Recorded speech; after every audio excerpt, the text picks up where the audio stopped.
So my name is Robert Kramer. I'm a programmer here at Southwestern City School District. I've been here about 11 years. Can go into the district a little more when I present later. But we wanted to try and start this group because I've been to many Columbus Tableau user group meetings, and they're outstanding. I highly recommend going to any of your local TUG meetings. Those are great. But of course, they kind of more generally apply. Industry specific stuff, there's usually not much education there. I've seen a couple people here and there, but they're in and out. And I thought, man, it'd be nice to be able to do that. Kind of spoke to a few people at conference, at the Tableau conference in Vegas over a year ago. And also a few people offline and sent out some emails. Everyone was like, yeah, this is a great idea. Let's do it. So that's what we're doing. I thought it'd be great to do within the industry. Like I said, it'll be nice to do things in person, I think, someday, but for now, we're just going to go with online. But today, we're going to get to hear from many speakers regarding the use of Tableau in their respective school district. We have a K-12 partner and a representative from Tableau itself as well. We also want to make sure to give every school district in attendance today the opportunity to introduce themselves, and also speak briefly about their Tableau journey. Just a few minutes per district and kind of get to know you and maybe what student information system you're using, all that good stuff. Everyone should also be sure to stay on the whole call. We're going to actually do a Tableau store gift card giveaway at the end here. We'll randomly draw a name, and we're going to go ahead and just go that route and dangle a carrot. Bribery is fantastic. If you have any questions, please feel free to utilize the chat. There's no Q&A on this one, again, because it's pretty participatory. So just go ahead and throw the chat open and ask away. This meeting will be recorded and posted on the Tableau user group community. So just kind of be aware of that. Obviously, I think we're all pretty well vetted on not to display any identifiable student information, but just making sure. But first, so let's go ahead and meet Tableau's representative to the education community. Trevor Wilder, you ready to roll?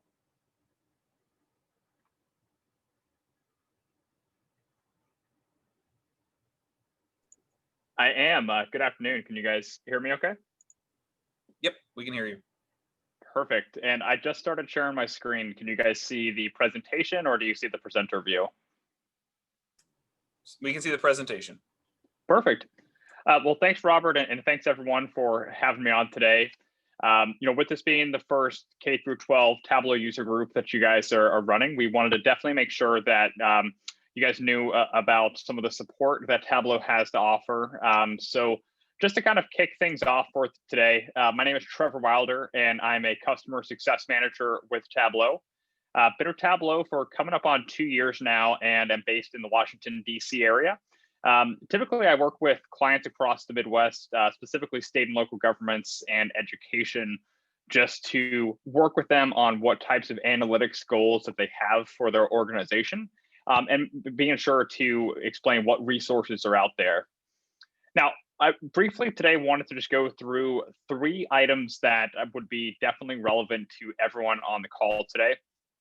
So we're going to be running through the Tableau Blueprint, a couple of the updates for Tableau Desktop that have come out in the last few weeks, and our Data Literacy for All initiative. My contact information is there, so if you have questions on any of these, feel free to email me. Or if you do have your own customer success manager on your Tableau account team, either contact them or your account executive. But feel free to shoot me any questions that you might have. And I'll make sure that the links for all 3 of these resources get sent to Robert so he can distribute these out to everyone. Now, the Tableau Blueprint, if you are not familiar with the blueprint, this is a set of best practices that Tableau released about 2 years ago that we derived from some of the clients that we had identified as being extremely data proficient and really just data driven with everything that they're doing. And what we tried to do is capture what some of their ideas were and make it into a document that any organization can steal from and implement regardless of where they are with their journey with Tableau. So this is the types of resources that are available. And I wanted to make sure that everyone on today's call regardless of your role with your school district, is familiar with what's out there. The blueprint, I always, when I'm working with my customers, refer to this as a subway map. But each of these stops is representative of some of the best practices that are available. If you go to just tableau.com/blueprint, you can see a little bit more about what is in here. But it boils into 3 core categories of agility, proficiency, and community. Now, agility are practices for making sure that your guys' Tableau hardware and software is performing correctly and that everyone has access to what they should. So if you have any involvement with running your Tableau server, or if you might be in charge of administering licenses to your Tableau users, the agility track will have a lot of best practices around that that you can look into just to make sure that things continue to run smoothly. The proficiency track, if you have any responsibility for training your users about how to get better with using Tableau desktop, or even just how to consume data in a better way, any types of involvement with getting users up to speed, I would definitely check out the proficiency track. Just an example of some of the things that are out there, talks about strategies for deploying e-learning, or when to use live trainings or webinars. The analytics best practice section at the end of the track there talks about developing visual style guides for your users, just so that there's a consistent look and feel that's representative of your school district's branding. And even little things like that can be really beneficial to making sure that the consumers of your visualizations can easily read what is going on and derive insights from it. So again, if you have any responsibility for training users, definitely check out the proficiency track. And then the community track is why we're here today. So that is setting up user groups like today, or getting involved with one. So you'll find some information in there about encouraging other users at your school district to join this user group, or just getting involved with other education related communities that Tableau has to offer. Definitely look on places like LinkedIn or on the Tableau community website itself for additional education resources. But you're also going to find some best practices in here about how to communicate with your own users at your individual district. So setting up like SharePoint sites, or really just any way to enable your users and let them know about important announcements, what's available, and also just how to get help. So this is an extremely high level overview of the Tableau Blueprint, but there is just pages and pages of content in here that, like I said, regardless of your role and how you're using Tableau within your school district, you can find something in here that's applicable to you. So if you have questions on this, either you can put them in the chat or email me directly, but definitely wanted to make sure that everyone knew this was out there. Moving on, Tableau 2020.4 for desktop has just released right before the holidays. So if you have not downloaded this, it is available for download on your personal machines. This is something as well that if you are using Tableau server, if you have communicated with whoever's in charge of doing those upgrades, you might want to let them know that this is available if you have not done so already, so you can take advantage of some of those features. The 2 main features from 2020.4 that I wanted to highlight, Tableau Prep. If you are not familiar with Tableau Prep is the tool that we have for data preparation and cleanup. This was up until now just an application that you could download to your desktop, but this is now something that can be done entirely in browser. So again, if you're using Tableau Online or Tableau Server, and you would have access to Tableau Prep in the first place, you can now do that entirely in browser. So depending on your school district's data governance policy and how you guys might be accessing that student information or whatever the data set is going to be, if that's published to your Tableau server or Tableau online site, you can now edit and clean up the data directly in browser. So very cool as things do start to shift to the cloud a little bit. We also have multiple mark layers for mapping. So, as we continue to have more geospatial features get released within Tableau, this is a huge one that's going to allow just for a lot more granularity about what is displayed on any types of map-based visualization that you might be doing. I know with a lot of my own clients that, especially within government, there has been, in light of COVID-19, a ton of publicly facing visualizations, especially with mapping involved. So I thought this is huge for them. And if you're doing anything related to mapping, definitely be sure to check this out. And the last thing I wanted to highlight is our Data Literacy for All e-learning initiative. So this came out right around Tableau conference last year. It's back in October. And if you're unfamiliar with Tableau's e-learning, we have some both free and paid options for how to learn how to use Tableau Desktop better or how to get more proficient with Tableau Prep.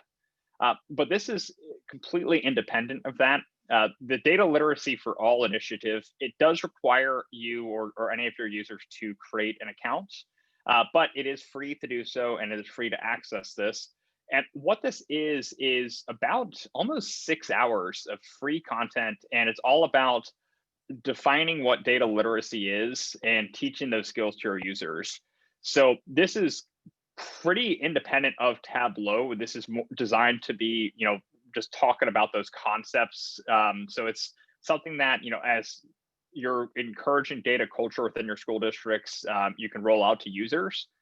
They definitely don't have to go through all 6 hours of that training, but like, for example, it starts off much more basic. So it talks about continuous versus discrete data. What is a dimension versus a measure? Qualitative versus quantitative data, very basic things. But as the courses progress, it talks about things like different aggregation methods, for example.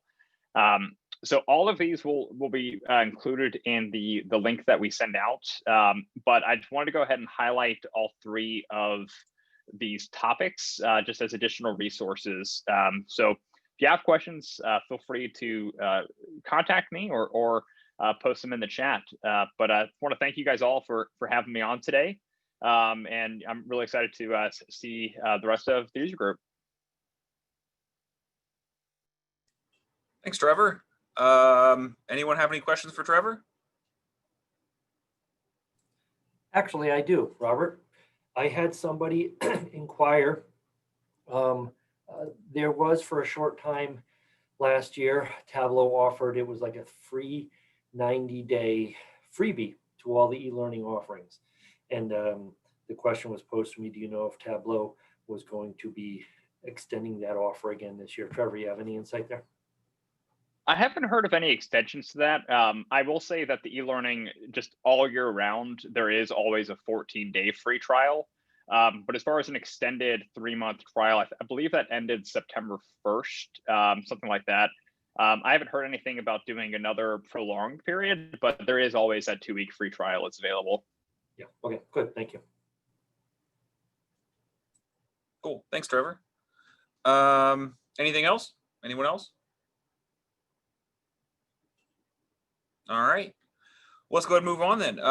So what we'd like to do now is kind of invite the different districts that are in attendance to maybe just introduce themselves very briefly. I know it's kind of putting you on the spot.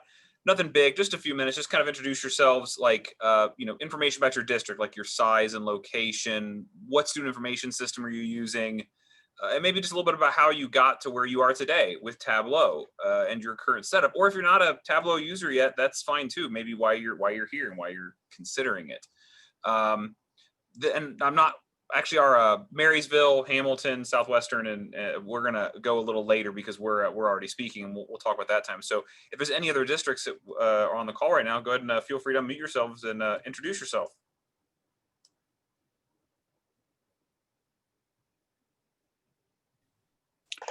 Well, I'll go. My name is James Yane, and I am with the Euclid City Schools. We are a suburb up east of Cleveland, up on the lake. We currently use Infinite Campus, and we got to we got exposed to Tableau as a way to solve a reporting issue that reporting issues we were having within Infinite Campus, and came across Cleveland Heights. University Heights in our area has been using Tableau through Bill and his group with Custom, and we got exposed to them. And we've been moving along, probably not as fast as some of the other districts on the call, but we continue plugging away. The blended learning vises have been a huge help, with us as we've been dealing with, our changes, switching back from being virtual and hybrid, and bringing kids back into school. That's been a huge help for us so far this year. So I do also have, I believe I've got it, there's another member of our staff online. Myself and Florence Masella were the two that do the majority of our Tableau development. Thanks, James. How long have you been using Tableau now? This is, I believe, our second school year. Okay. One other thing I actually had on here, I forgot to mention, was if anyone also has like any other products that you use to help supplement that, because I mean Tableau is fantastic, but it's obviously not everything in the world, right? Do you have anything else that you use to kind of help kind of complete some of those data pictures? We have in the past used Crystal reports. I've been trying to transition over to SQL reporting services just because of that being hosted. We're a hosted Infinite Campus customer, so that comes along with our installation. So just for ease of use there, I've been trying to transition to SQL reporting services from Crystal, and that's been mostly for doing our data extracts, that we don't do directly within campus. Right. Okay. Cool. Thanks, James. I see a few other folks on here. Who wants to go next? Hey, Robert, I can go. Hey, Chris Hardy. I'm the curriculum director in Whitehall City Schools. Whitehall is east side of Columbus. In fact, we're surrounded on all sides by Columbus. So we're a small district right here in the kind of near downtown Columbus, about 3,400 students. I'm trying to think of what all of the questions were you asked. Well, we've been using Tableau for about 2 years. We started, actually, the two guys on the screen here, Robert and Mark, I know pretty well have turned us on to it. We started out really meeting with Marysville because we have friends there. My day job really is early literacy. That's where I cut my teeth, and so now I'm doing a lot with data and being a curriculum director. So we start out there, and we use Infinite Campus as well as our SIS. One of them was how big are you guys?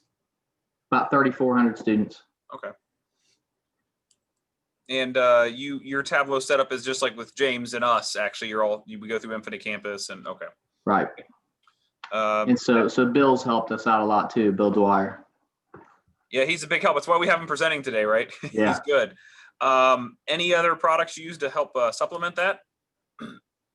Robert, Google Forms and Google Sheets, buddy. That's about where I'm at. Google's an amazing product, that's for sure. Right. Thanks, guys. Thanks, Chris. All right. Anyone else? Hey, Robert, I should chime in. I did not answer that. I did not answer all the questions. Our enrollment's roughly 5,000 in Euclid. Oh, okay. Cool. Thank you. And I just think that kind of stuff's important, especially when you're trying to find, folks who are similar to you, right? It's nice to find districts that are, especially the same student information system. That's huge. And then similar sizes are nice too, right? A district of 2,000 is going to have some different needs than one of 20,000. Okay. Anyone else like to go? I guess I'll go. Can you all hear me? Very faintly. Hi, I'm Grace. Is this better? Still pretty faint. If there's any way you can speak up, Grace. Let me try. Okay, if not, we'll just turn you up. Oh, well, thanks. So hi, I'm Grace. I'm currently serving at Groveport Madison Local School District. We are 6,000 students strong, 10 schools. We use Dazzle, also known as Progress Book. And I've been using Tableau for 4 years now, but Groveport is new to it. I think last year was the first year that we implemented it.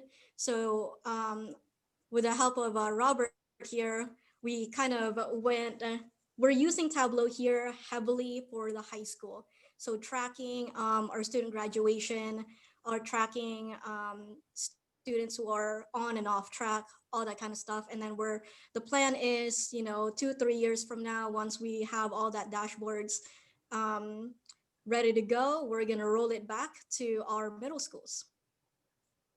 Cool. And Grace, is the progress book that didn't Frontline buy them out? Is that now Frontline SIS? Yes, that is true. How's that working out so far? Just curious. Nothing's changed. I don't think. But basically, I extract all the reports from Dazzle, and they're all CSV files, and I feed them into the SQL Server, and I just create my own script there and feed it into Tableau. Okay, that led into the next question. So that's typically how your Tableau setup is done and how you run your dashboards against your data. Correct. Yes, and I don't know if anybody else here is a Dazzle user, but Dazzle is not friendly with APIs. Corbin Moore, who will be presenting later from Hamilton City, is a Dazzle user, so he can, I'm sure, attest to some difficulties I've heard from him as well. So, okay. And do you have anything else you use to kind of supplement Tableau for your data needs? We're heavy on the Google Sheets and the Excels and all that stuff. Gotcha. Yep. Cool. Do we have any other school districts here?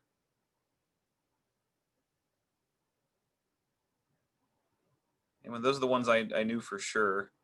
Well, if anyone's not from a school district too, if you just want to hop on, introduce yourself, and what you're hoping to get out of this meeting too. It was opened up to other folks too, and I know we have people from. I saw at least one person from higher ed register on this, but if you guys would like to introduce yourselves, go right ahead.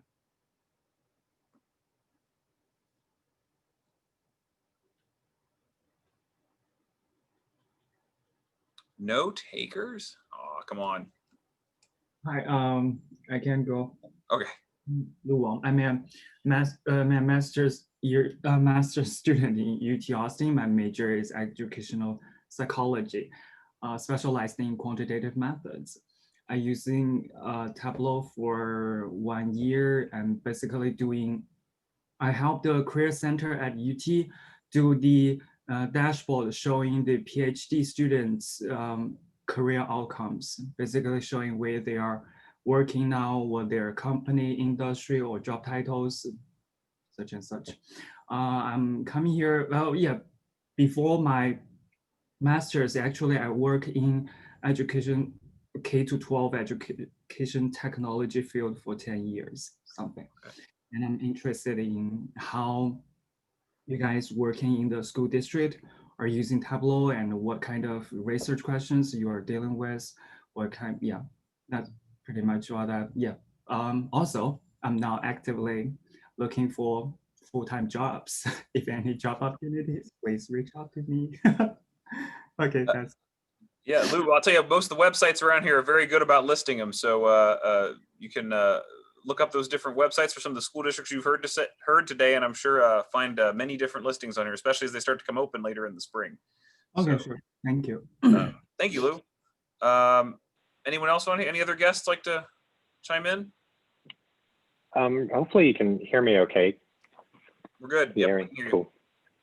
So Jason Hinkle, I guess I register for the Tableau user groups often just to kind of listen in. I manage a team of Tableau developers and just like to listen through, different issues that people follow.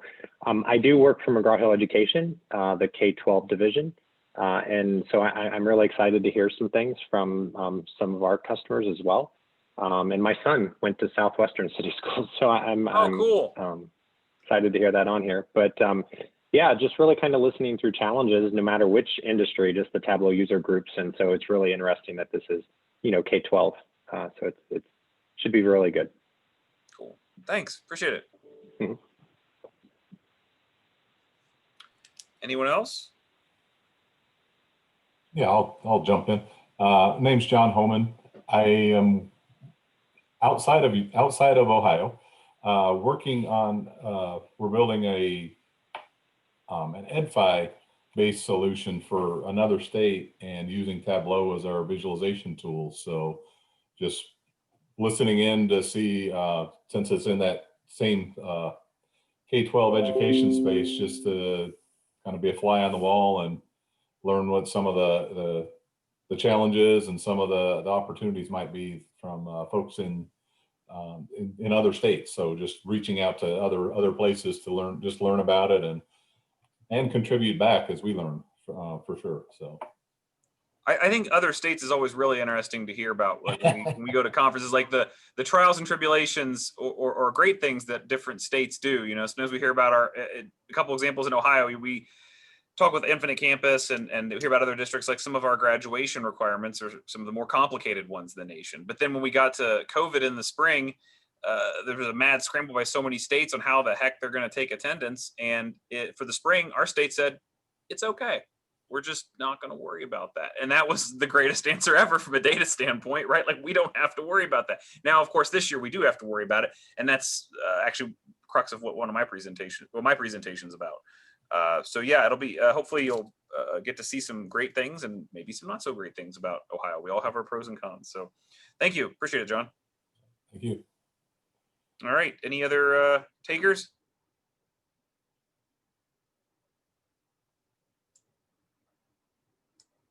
Going once, going twice. Okay. All right. Well, let's go ahead and move on to our first presentation then. So I'd like to introduce Mark Gallagher of Marysville Exempted Village School District. Mark is going to be presenting his COVID-19 school impact dashboard. He's going to go through the data sources, setup, rationale behind the indicators, and how they engage multiple stakeholder groups to design the final product. So Mark, go ahead and take it away. Awesome. Well, thanks for having me, Robert. I do appreciate it. Like he said, my name is Mark Gallagher. I am the K-12 multi-tiered systems of support coordinator for Marysville Schools. We are a suburban district just outside of Columbus, and our average daily enrollment is about 5,200 students on any given day. And we currently have 9 school buildings that we serve. So 5 elementaries, an intermediate, a middle school, and a few high schools.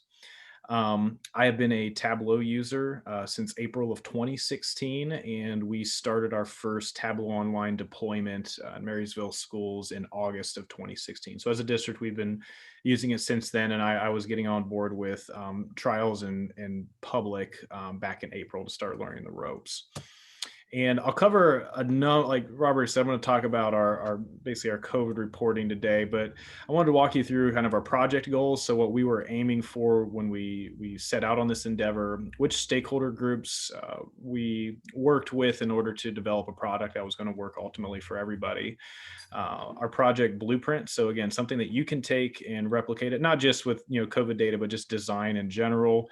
And then I'll walk you through each one of our use cases, and then I'll talk about outcomes. So how has our reporting impacted our operations as a school district?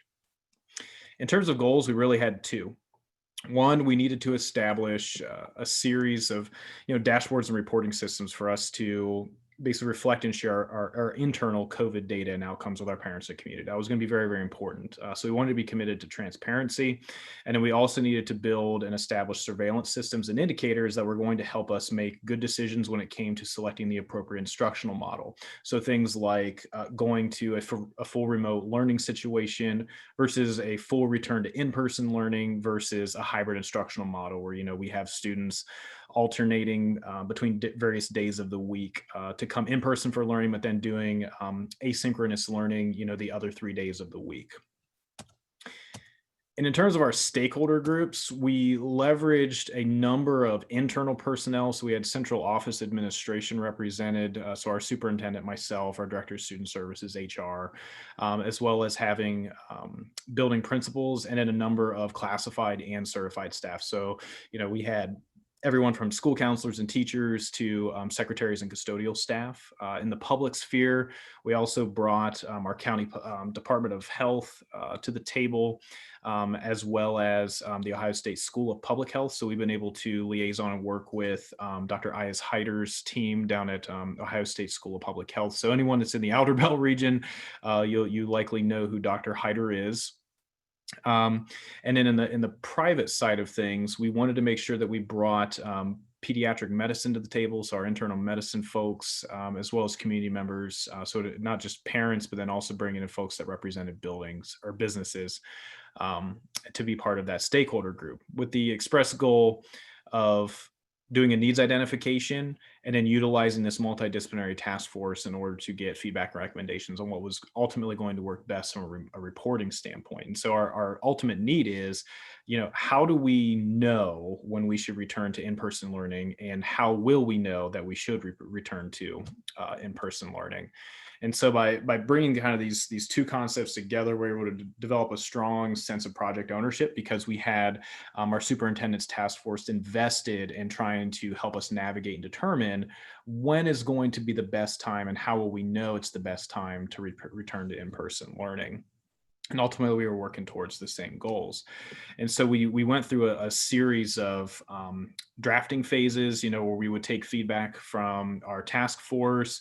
We would do everything from like indicator identification. So I did tons and tons of mock-ups, different color palettes and layouts.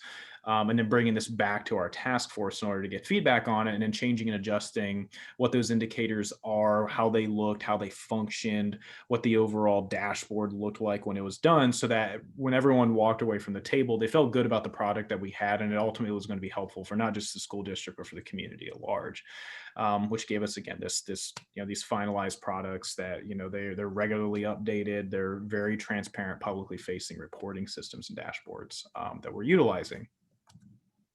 And when it comes to our individual use cases, there's really 5. I will pull all of them up, and then I'm going to actually show you each one of the individual products. The big one, and this is kind of what brought me to our user group today, is our school impact scorecard. And of course, it's probably because I just updated it today. Go. Perfect. So our school impact scorecard, and it's publicly facing. It sits on the COVID reporting tab of our website. Was, again, ultimately the product that brought me to today's conversation. It includes, kind of going with Tableau best practices, our branding, so our color palette, our school insignia and logos, but then also incorporating elements that help assist the user, so they know, like, start here so that you can utilize this tooltip that will actually walk you through how the scorecard works, and what does the blue bar mean, and what do the different colored regions mean on our sliding scale, and what is the timeline in terms of, when do we determine that we need to go to a full in-person return to learning, or that we go to remote learning, and then articulating where our data comes from. So what sources of information are we utilizing in order to drive the indicators on this dashboard? In terms of current score, if everything on here is tool tipped up, so you can hover over anything, it'll tell you more information. And for our community and our staff, they're able to see exactly what our current score is out of a 13-point scale, and then the recommended model given that current score. So in order for us to return to a full in-person learning situation, the conditions within the boundaries of our district need to be very, very good. We need to have very, very low student case rates, a low community case rate, which I can walk you through how we get that. We need to have, virtually no impact to our building operations. The same with critical infrastructure. Our staff absence rates need to be more or less under control, and then we need to be able to continue to implement CDC mitigation strategies. So if we can meet all those criteria, we're very much in a position for potential return to school. And talking about each one of the indicators, our first indicator is our student case rate. It's a weighted indicator. So again, all these things add together to produce the score on the scale. Every single one of the indicators has a view within a view. So like here, I'm able to see what our student case rate has looked like for the last 6 weeks and how that's fluctuated over time. We did introduce some zones that are like KPI'd, so people know based on the CDC's recommendations what is considered high spread, low spread, moderate spread. All of our data is scaled to a rate per 1,000 versus the rate per 100,000 that you often see when it comes to COVID data. And that's just, for people to be able to make some kind of inferences and things like that, given how small the population is for a school system. We have 5,200 kids, so thinking in terms of 100, a rate per 100,000 individuals is not very helpful when you're talking about school-based data, but doing a per 1,000 rate is very helpful. So we did that for our student case rate, but we did the exact same thing for our community case rate. So we're fortunate enough to be partnered with Ohio State School of Public Health as part of their COVID analytics tool for surveillance, the CATS system, where they utilize R, which that's another parallel product that I use RStudio to do all of our prep and cleaning, as well as a number of like front end work before data is loaded into Tableau.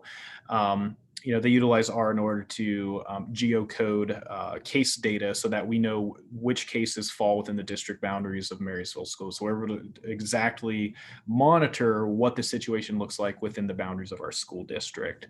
When it comes to building operations, ultimately, what we're looking for is an indicator that measures the differential between the number of teaching staff that are out each day and how many people I have within the building to cover any of those positions that I couldn't get a substitute teacher for. So for example, my tipping point or the maximum number of people I could cover, maybe 5.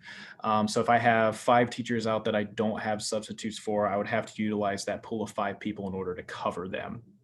And what we're constantly monitoring on a daily basis is the differential between how many people in the coverage group are out and how many people or how many teaching staff that need to be covered that don't have a substitute teacher are out, so that we have to use someone from the supplemental pool to cover them. And so, when a building breaks the 50% threshold, where they're covering half of their staff with people that are non-substitute teachers, that will trip these KPI indicators. So I know that there's an impact at a particular building or buildings based on that differential.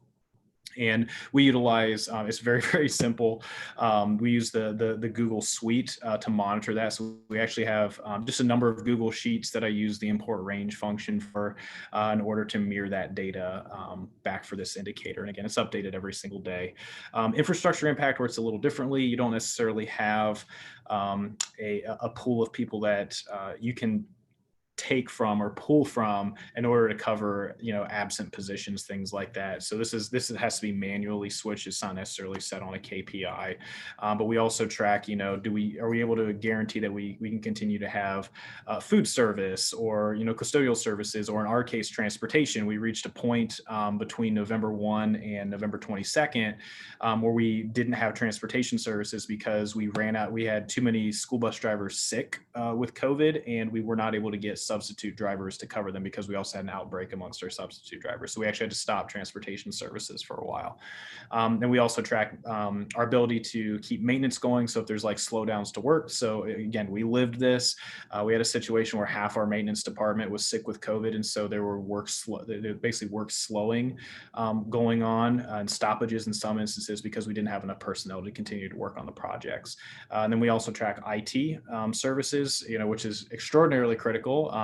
Especially, since we've been in a hybrid learning situation that uses a lot of asynchronous learning through our LMS, which we use Unified Classroom as our LMS, and our SIS is PowerSchool.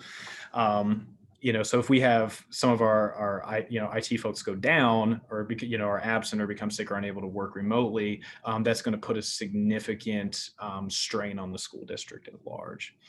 And then one of our other KPI driven indicators is our staff absence rate. So looking at the average weekly staff absence rate for our certified staff and then our classified staff. So certified would be teachers, admins, things like that.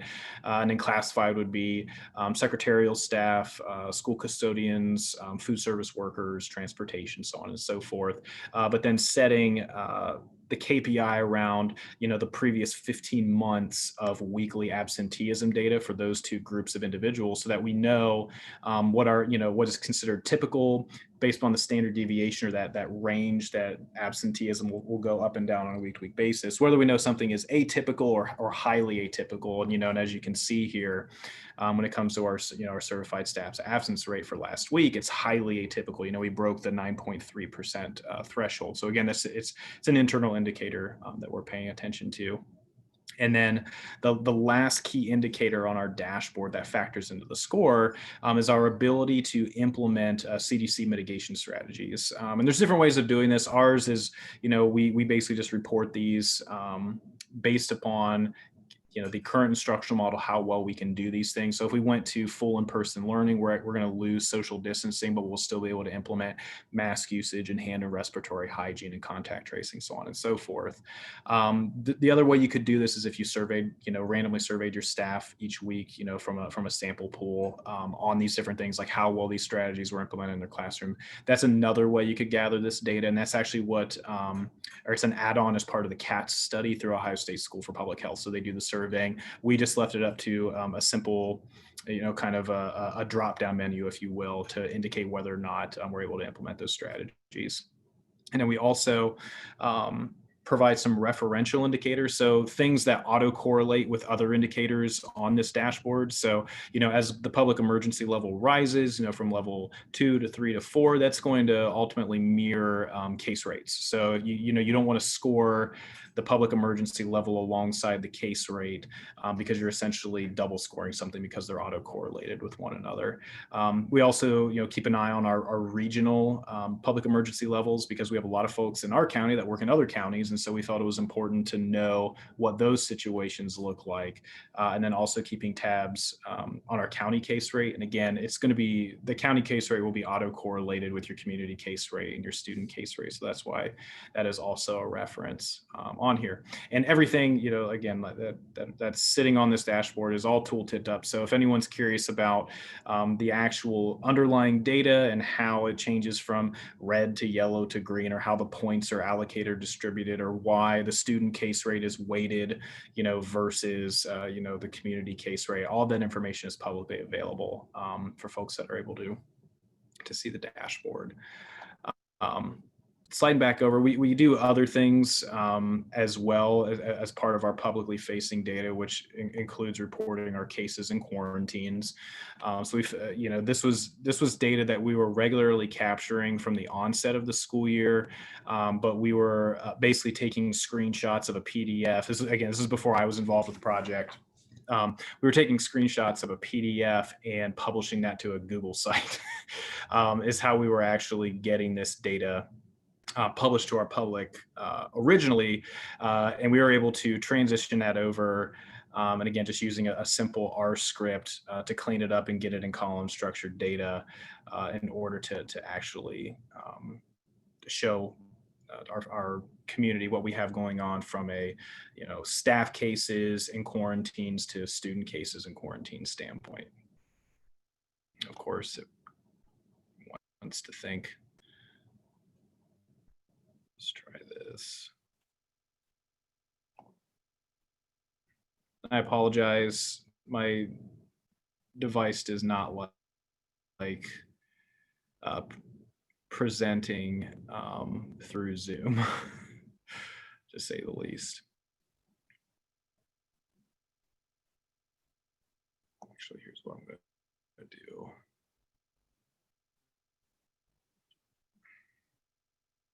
Come on. Well, I'm waiting for that to spin up. I'm actually going to try to spin up another one as well. While I'm waiting to do this, does anyone have any questions so far? If you ask them, got them, please. Really? Bueller?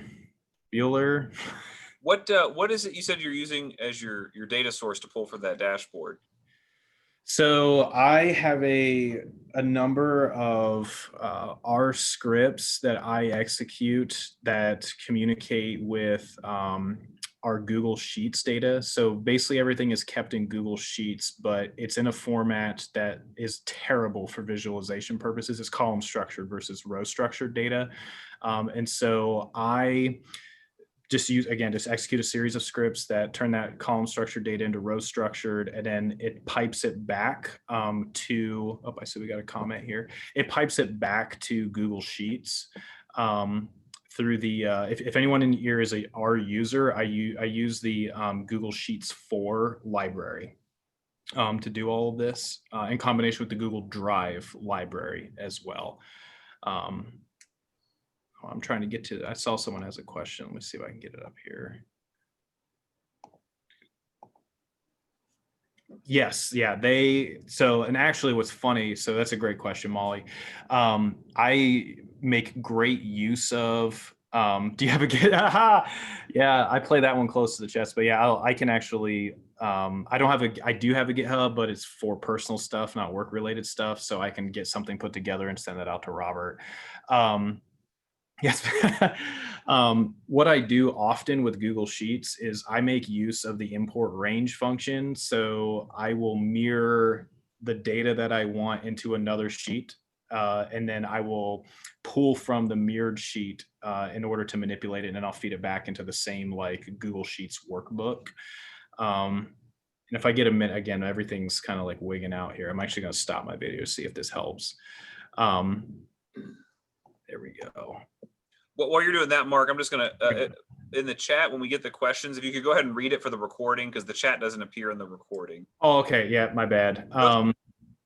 So the question is, are we locking down Google Sheets so that they can only they can only add data to it? They are actually the folks that are completing it are the owners, but I will leverage the import range function in order to mirror that data back into other places to collate it and aggregate it. The other question was, do I have a GitHub? Because they would like to see my Google Sheets R scripts. I have a personal one, but not one for work, but I can get that set up and I can share that with Robert. And then I actually don't use prep at all. I do all of my prep work in R. I prefer R mainly because I utilize it for other data science related things. So like I do projections for how students are likely to do on the Ohio end of course and AIR assessments on a simple logistic regression model that factors in like previous diagnostic data, social emotional data, things like that.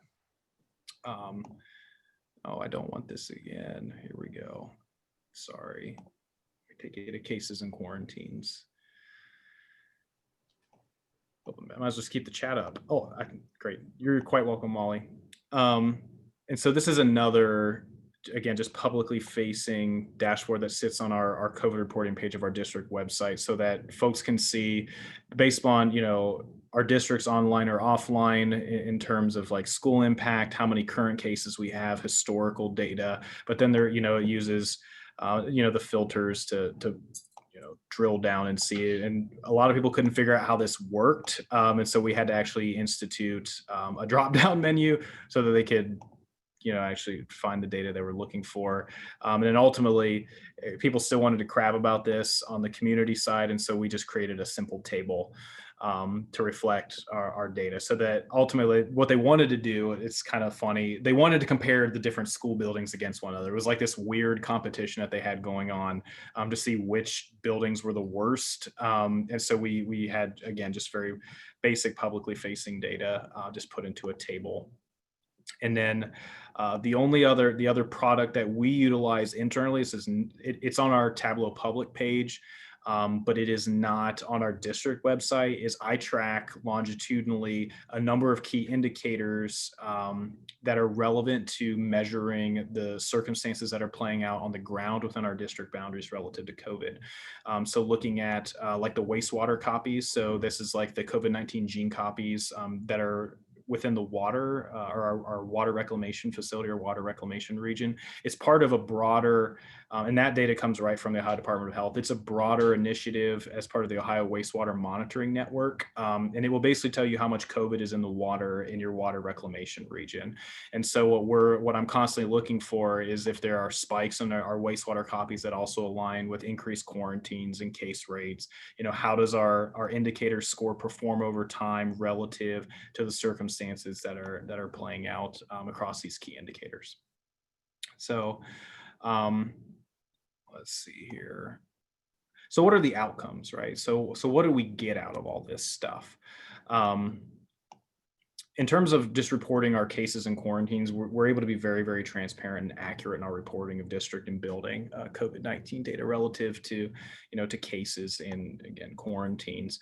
The school impact scorecard has been invaluable because it's allowed us to flexibly respond to our COVID-19 situation, and we can shift and move resources accordingly. Like if we have a school building that's shorthanded, we can move personnel around to make sure that we have coverage for a classroom that may not have a teacher in it.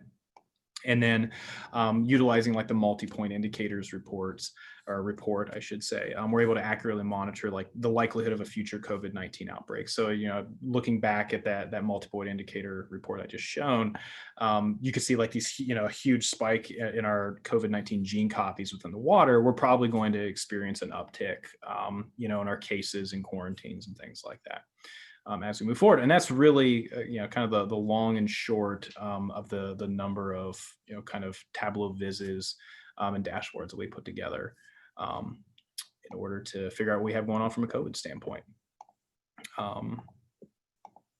Are you locking? Yes. So yeah. So Molly had another question. Are you locking the data download on Tableau Public? Yes. The only thing that you as a publicly facing person can get from our Tableau Public page, and again, it's also mirrored on our district website, is you can download images of the data, you can download a PDF, but that is it. You cannot even download a copy of the workbook, nor the data or crosstabs or any of those things. So that was a great question, Molly. Any others? Like I said, I'm happy to take any questions I might have. How do you populate your Google Sheets from the various data sources? Haha. So I'll show you, if it's all right. I'm gonna just give me a second here. I'll pull up our tipping point data, so that you can see how we basically how the buildings turn from green to yellow to red over time. That's good. That kind of led into my other question I had, which was kind of like, how did you come up with the different calculations for your internal indicators and the thresholds? Because that's sometimes a struggle around here. If they want to do different levels, like, well, how do we want to calculate that? And we got to kind of get them, and it's a struggle to find that balance. So while I wait for this to spin up, case rates are easy. We utilize the CDC guidance for that. Okay. If you scale it down to a per 1,000 basis, if you are less than 1 per 1,000 on your cases, you are essentially moderate to low risk. If you're less than 0.5 per 1,000, you're low risk. If you're between 0.5 and 1, you'd be moderate risk. If you're over 1 per 1,000, you're considered high risk. It's a high risk situation or high spread situation per CDC guidance. In terms of like staff absenteeism on a week-to-week basis, that was me going through and basically pulling frontline and payroll reports to see like what our average weekly attendance was through the last 15 months. So what the mean was, and then what's the standard deviation on that weekly absenteeism rate. And then that standard deviation set the KPI for us. So we know what's typical, and then we know how high or low that will go on a given basis. So that one's straightforward. In terms of the tipping points, let me see, I'm working on pulling it up. I knew that there was the situation we had was personnel covering classrooms. I knew there were principals covering classrooms. I knew that there were instructional coaches and school counselors and school psychologists covering classrooms. The question became, how many classrooms could you cover based upon the supplemental pool of people within your building to cover those positions, right? But But to make it accurate, we needed to know not only how many people were going to be out each day that had to be covered, but we also had to know how does your tipping point change. So if your tipping point is 5, but 2 people out of the tipping point pool or the coverage pool are gone each day, your tipping point's not 5, it's 3 now, right? Because you only have basically three sets of extra hands in order to cover those classrooms that need someone to step in there. So like I said, this is like taking forever in a day. I said, Zoom does not like it when I like present and have my camera on at the same time, to say the least.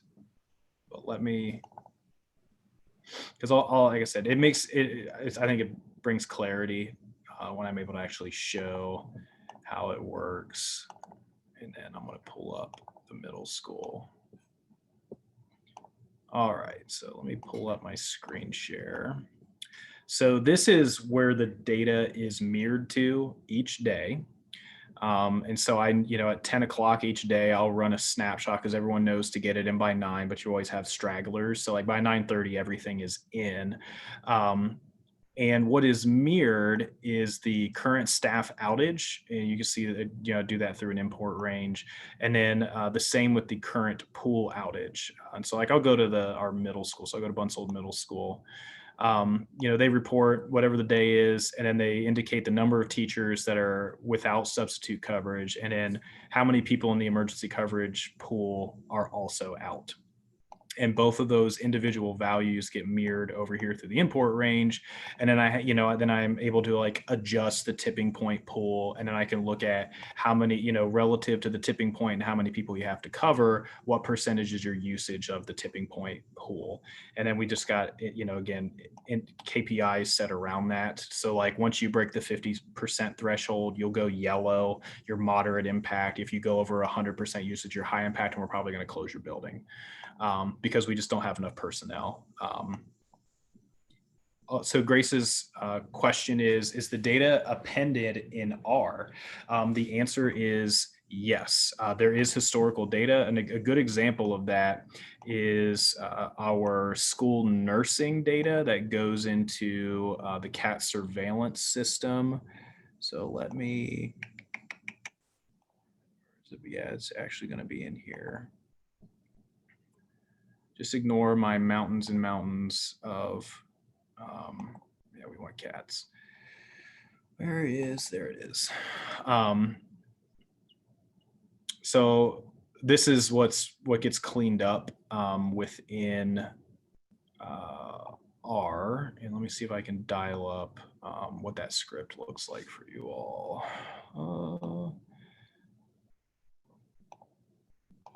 And I think I'm still just sharing, that page. So give me just a second here. I'll pull up. You load it as a data frame. No, it actually gets sent. So I'll show you here. Let me pull up the health clinic visit survey data. So each day when we have health clinic visits in our district, our health, our clinic aides will report basic information, the date, reason code, which whether that's flu-like, COVID-like, or other, and then what schedule track the student is on, the gender, very basic information, right? So I utilize, let me see if I can get my new share connected to, there it is, my R repo.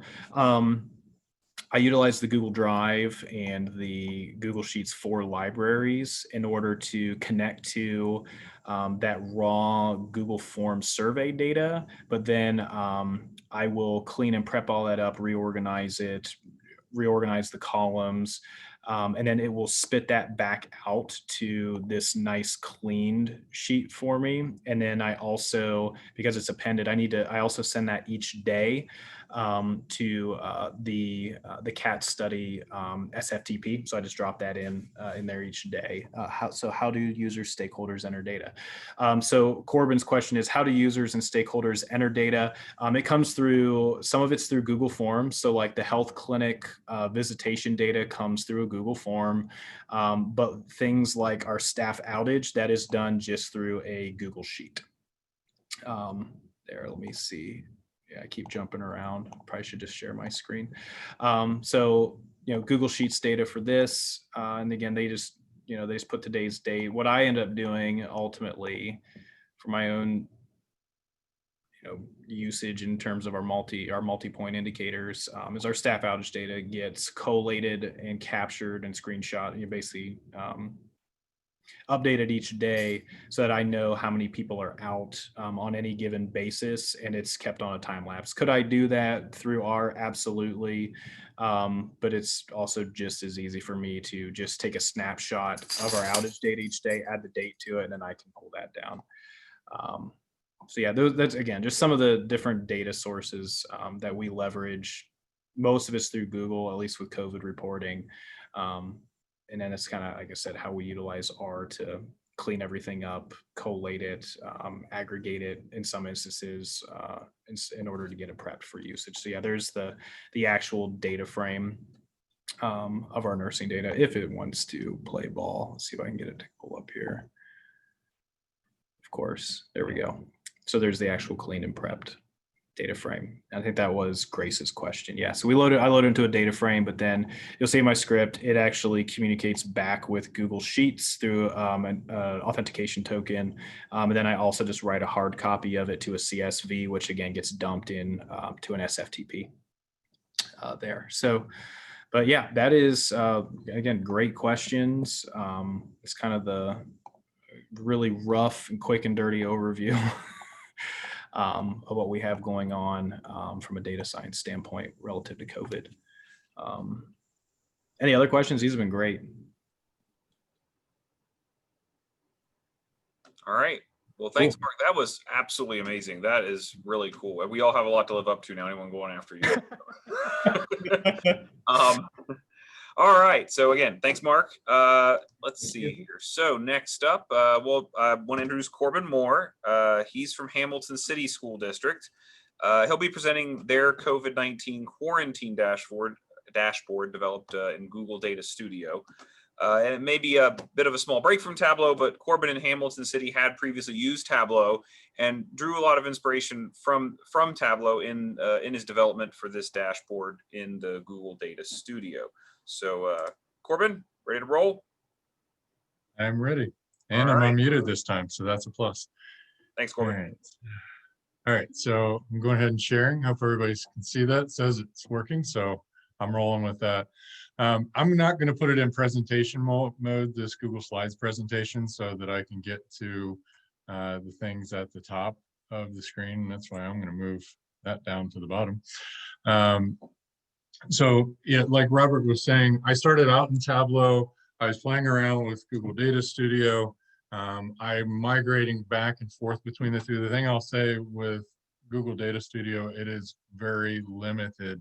And some of the things that you can do, Tableau is definitely more robust. And I'm hoping our district has purchased Edulastic, and they use Tableau as one of their visualization tools. So I'm hoping to migrate back that way. But this is what the task that I was given, similar to Mark. All the decision-making pieces are happening kind of the old-fashioned way downstairs at my office, but they came to me and said, hey, can you make something that we can share publicly and it updates on a regular basis?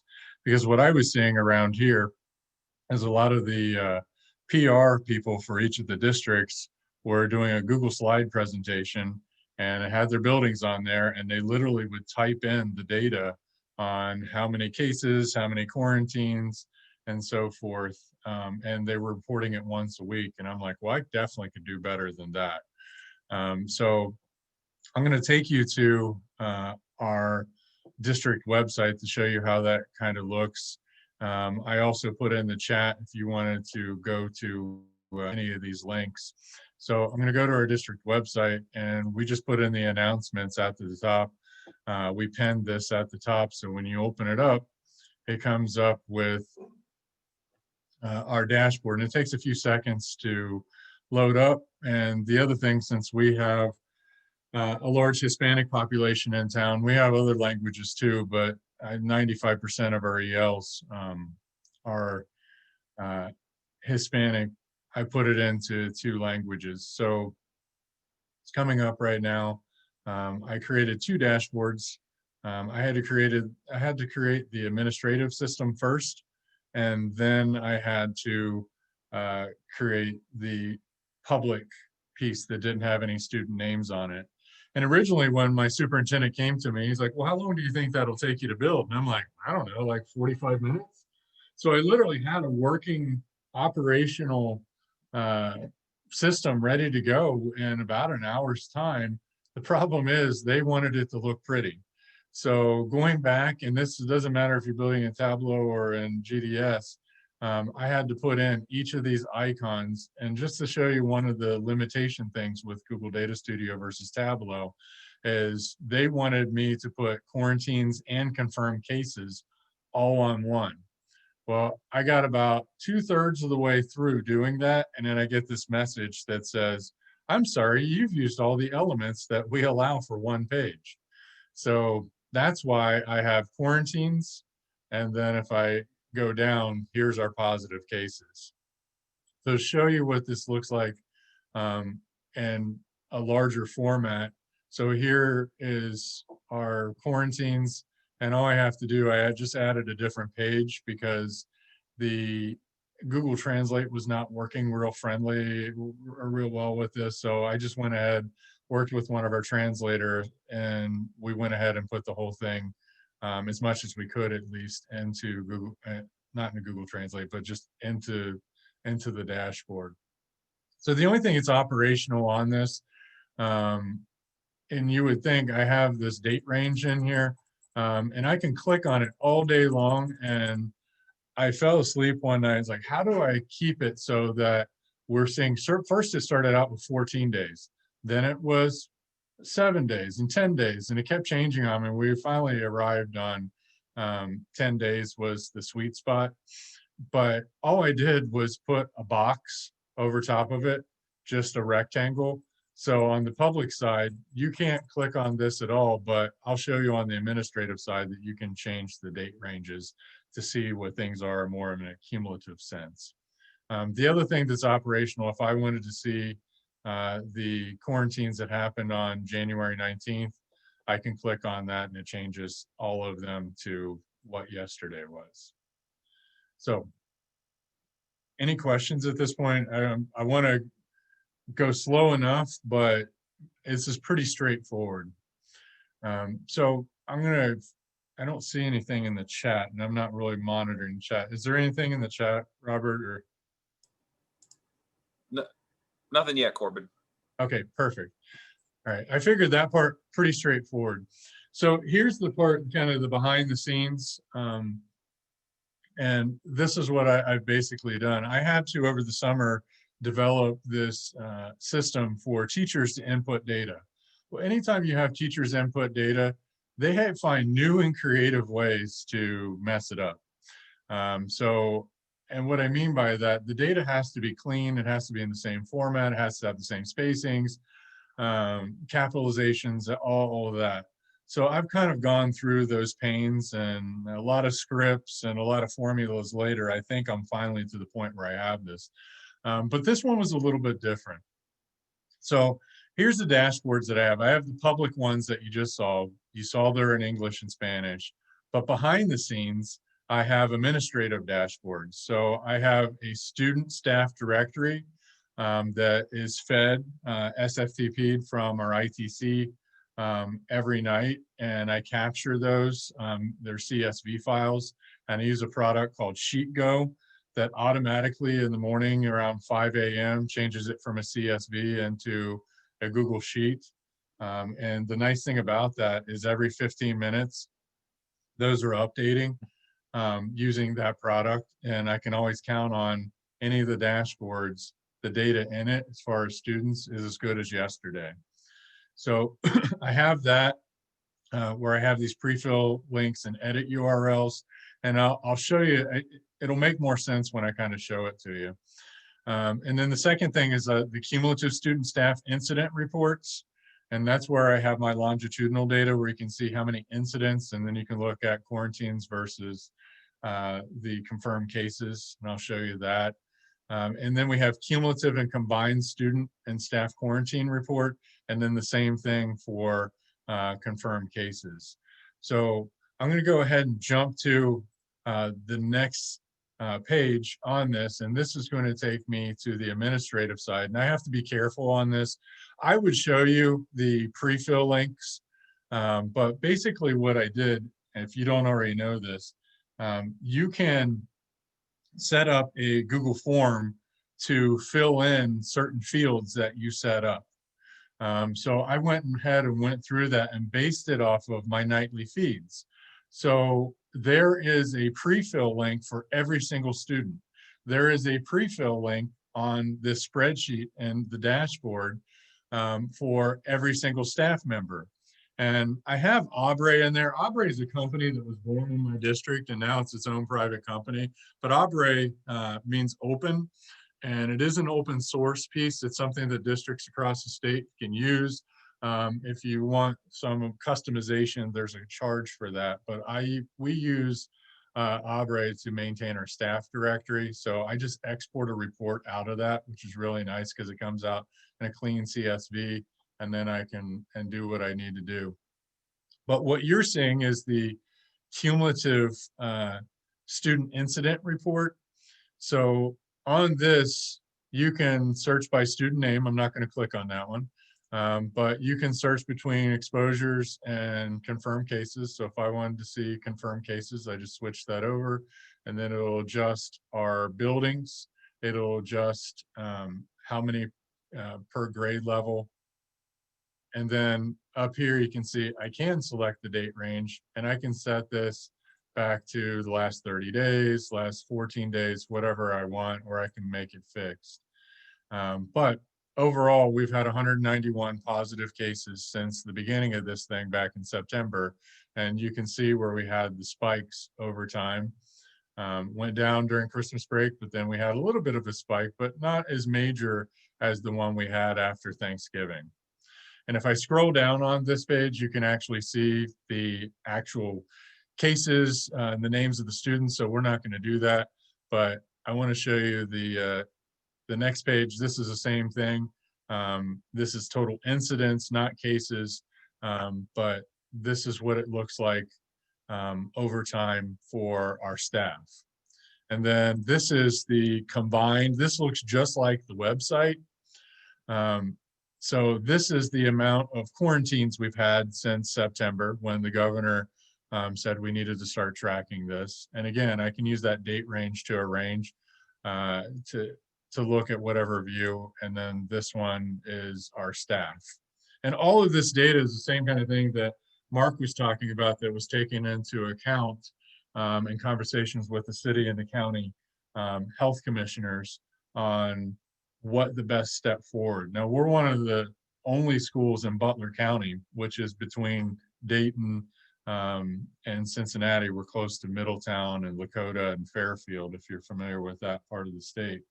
But we've stayed in session the whole time. We started out in a hybrid, and in October, we've been in session since then. We do have, out of our almost 9,400 students, we do have about 2,000 that are totally virtual in our virtual academy.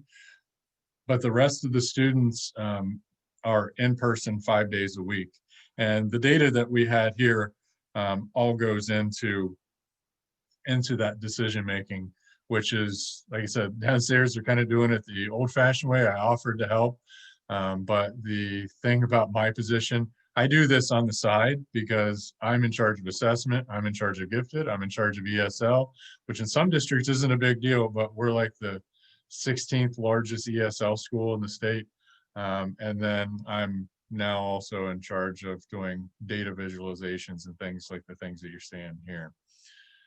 So I'm going to go back over here, and just I'm pointing out here that I had all those pages built in.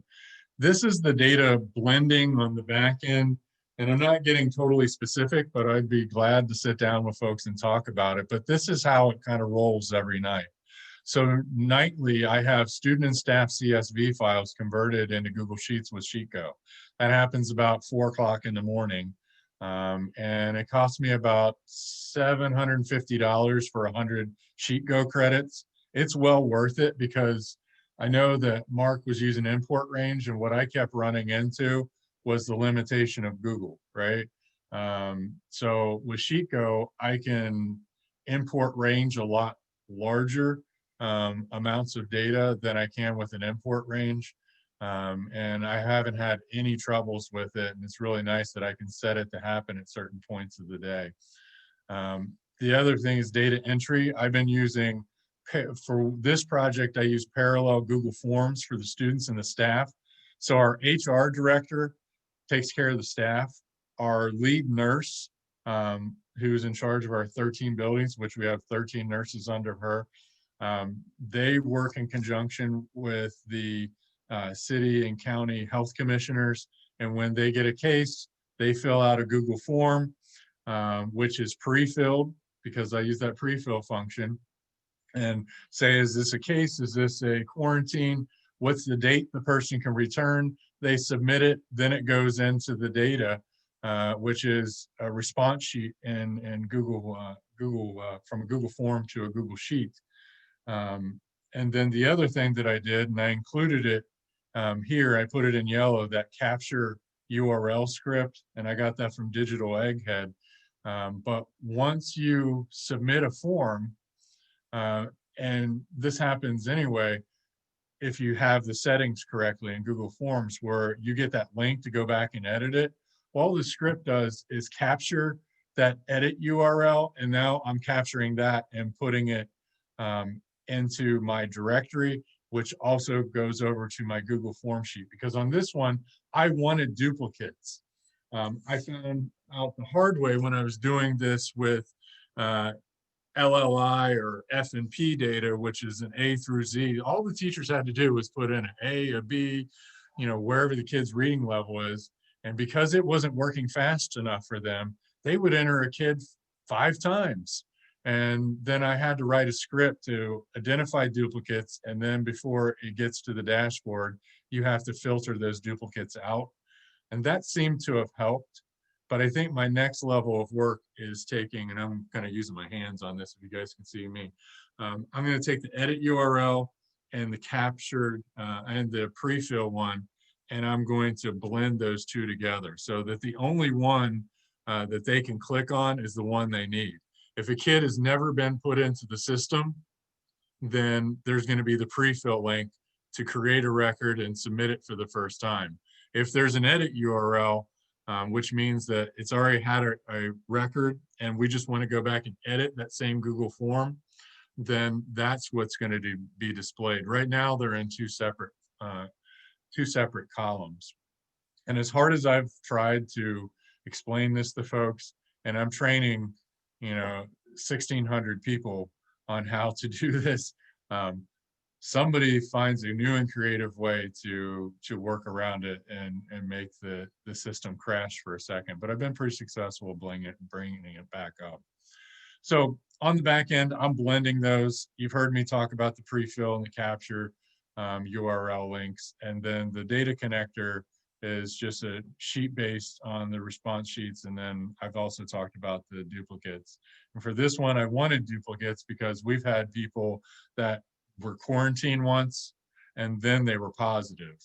And if I put that duplicate script in there, I'd only see them once, and that wasn't the goal of this particular system, but it might be a goal of something else. So this one, I will go to present mode real briefly, and I blurred out the student data on this.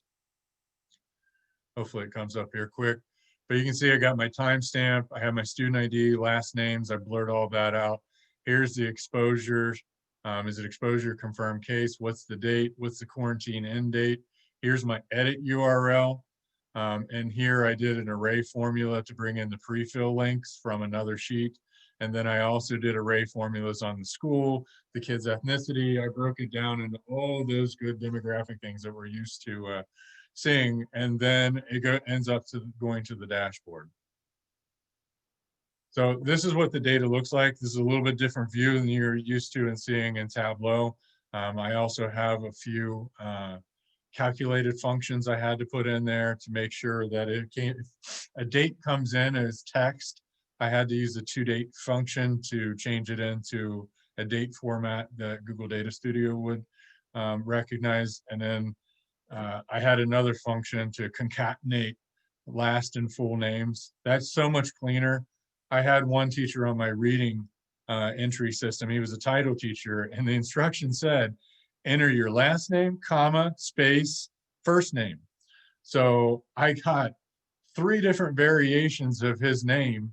And what did it do? It created, 3 different records for my filters. It was a major pain, and I explained it, but using concatenation is the way to go. Have it cleanly come in as last name and first name, and then concatenate it together with a comma to separate it.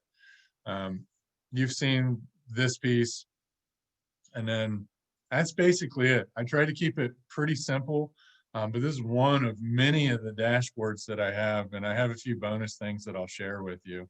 But are there any things in the chat? Yeah, Corbin, Grace Campos asked, how much is Google Data Studio, or is it free if you have a G Suite? It is free if you have G Suite. There you go.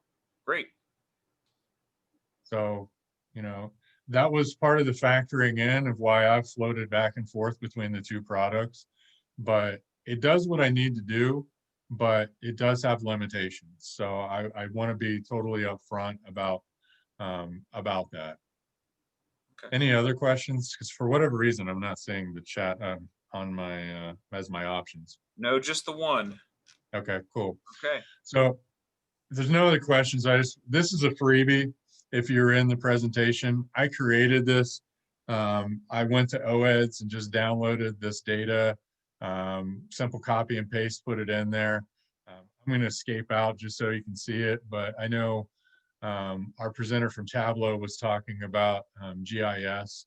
So I just wanted to briefly show this to you. So I'm going to show you this. I'm going to go to Butler County. You can put it in your own school.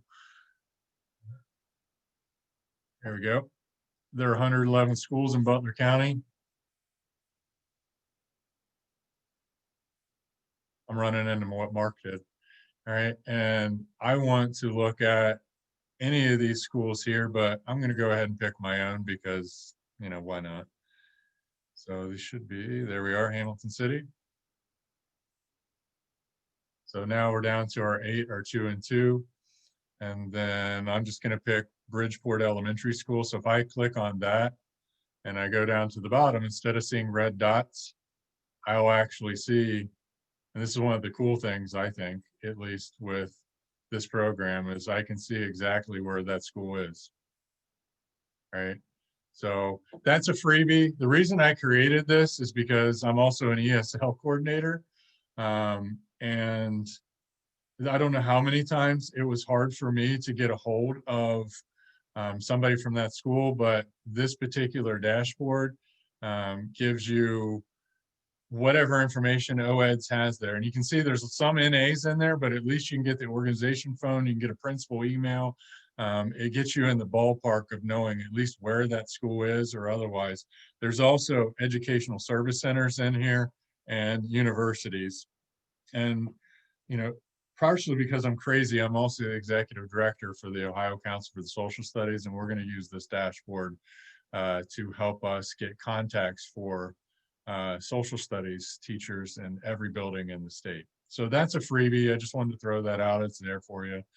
And then one of my other goals, and it's a challenge to this group, is I would love to see, and I've been working with the ESL advisory group, and I'm on the data team for that. And I've met some nice people that are in the data side of things at ODE, and they want to know, what kind of reports do you need? Because the data is there, it's our data. And I found out if you email them, they take that as a public records request and they will send you the data.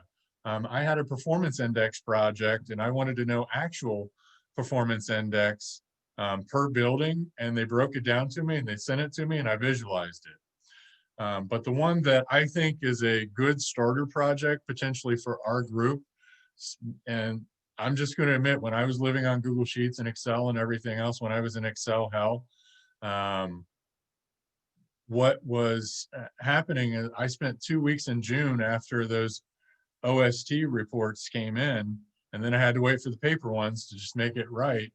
But now I'm predicting on June 1st, when those things are dropped, if they're dropped this year, I'd say probably within an hour's time, I will have workable dashboards for every single subject. And instead of us, the principals waiting on 2 weeks because they all have those extra days in June, right? Instead of them waiting on me to give them a spreadsheet that has all these filters filled in, basically they can start looking at their data and start looking at it and making instructional decisions. So what I'd like to challenge the group on is if we could make Tableau and GDS templates that you just take the raw online reporting system scores out, and then it literally takes 5 minutes. I did this with the OELPA last year. I did it with 3rd grade tests from this fall for the schools that gave the test. It literally takes 5 minutes to take it from raw data to a dashboard that you could use. You slap your logo on it and you're ready to go. And the one I put a picture of here, my boss asked me about the new competency scores for graduation. Took me a little bit to calculate, really wasn't that rough, but I literally I want to use the raw data coming from online reporting system and then write a few formulas on top of that, visualize it, and be done. So I think that's an easy project that would benefit the 611 or so districts across the state. So, but that's what I got. And if anybody has questions or wants to dig in a little bit deeper how I did some of the things, just let me know. Okay. Thanks, Corbin. There's this contact info. If anyone wants to write it down, we'll leave it up for a minute here. Okay, so let's go ahead and do something fun before I have to bore everybody and see if we can do a gift card giveaway. So I'm gonna go ahead and share my screen. Okay, so everyone should see the spinning wheel now. All right, so we're gonna go ahead and click this here, and we have everyone on here except for Southwestern employees, because that would be kind of bad if someone here won, right? That's no fun. We want someone else to win. Let's see. Oh, James Yang from Euclid. Wow, that was horribly unnecessarily loud. I'm sorry. But there we go. So, James, I do have your email, so I will email you the $25 Tableau store gift card. All right. So let's go ahead and get started here.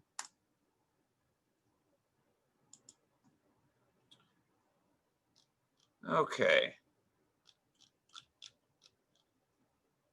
All right, so anyway, now we're gonna go to Southwestern City School District. That would be us. I'm presenting today.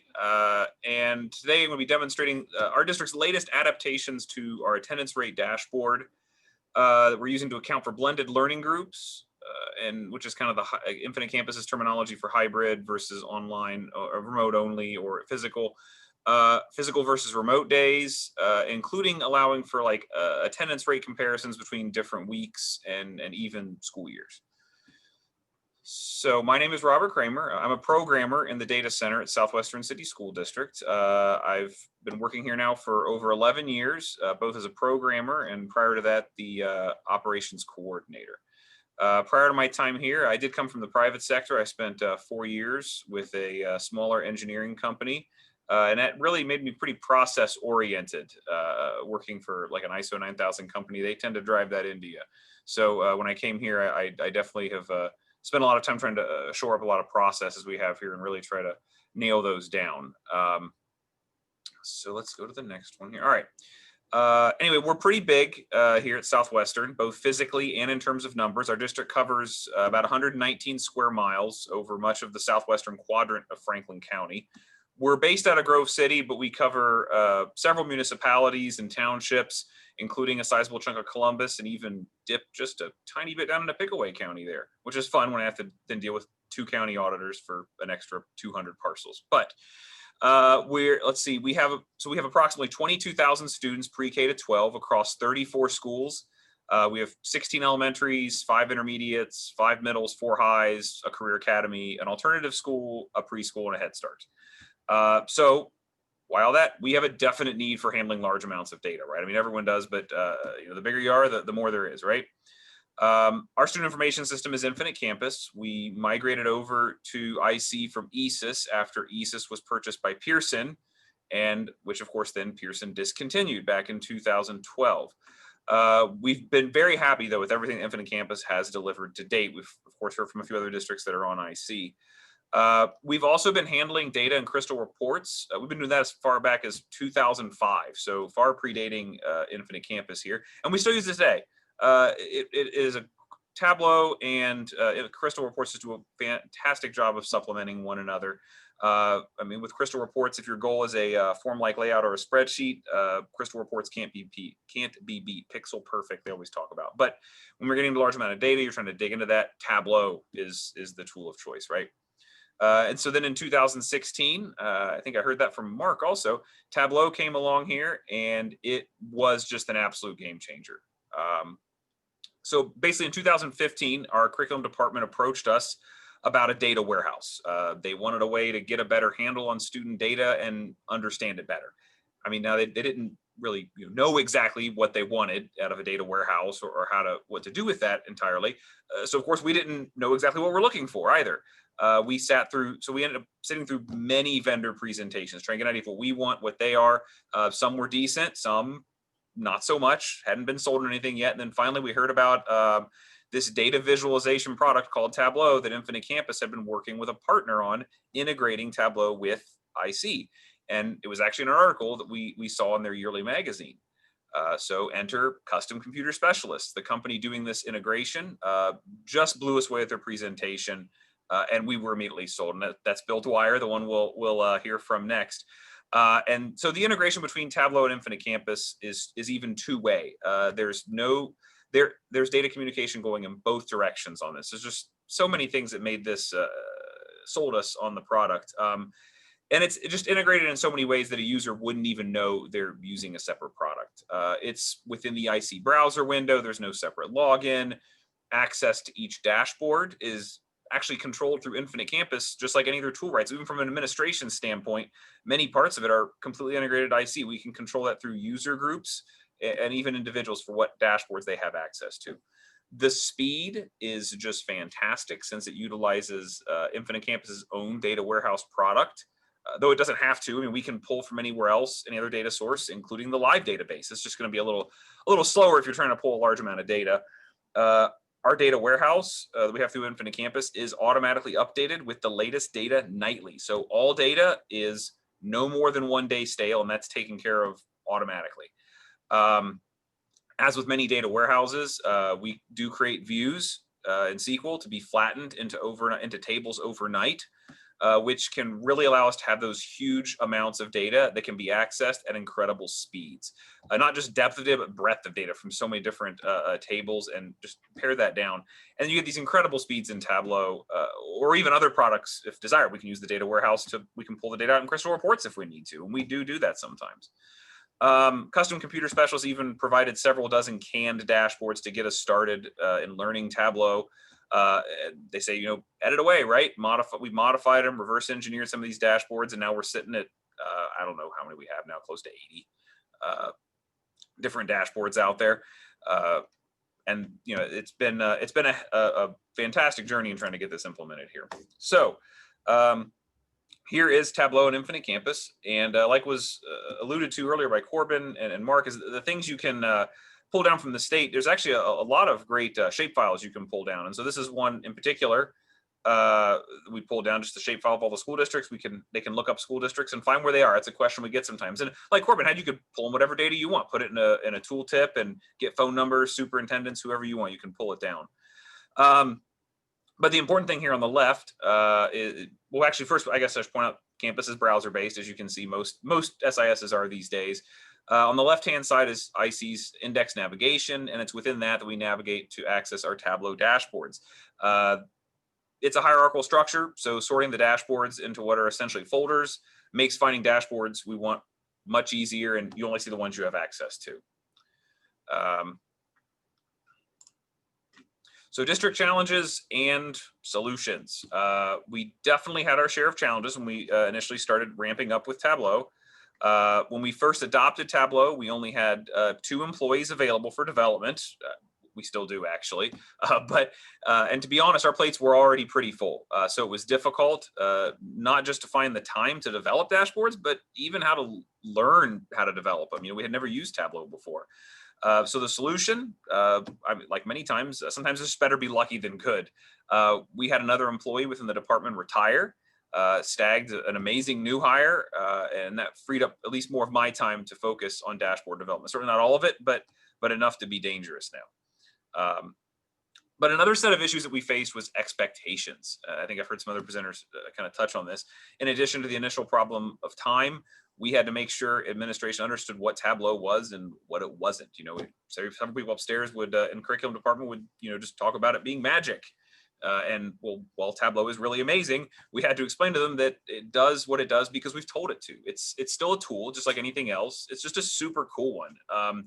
So to balance that, we've said Tableau is not magic, but we call it slightly enchanted to describe Tableau and its borderline appearance of magical abilities.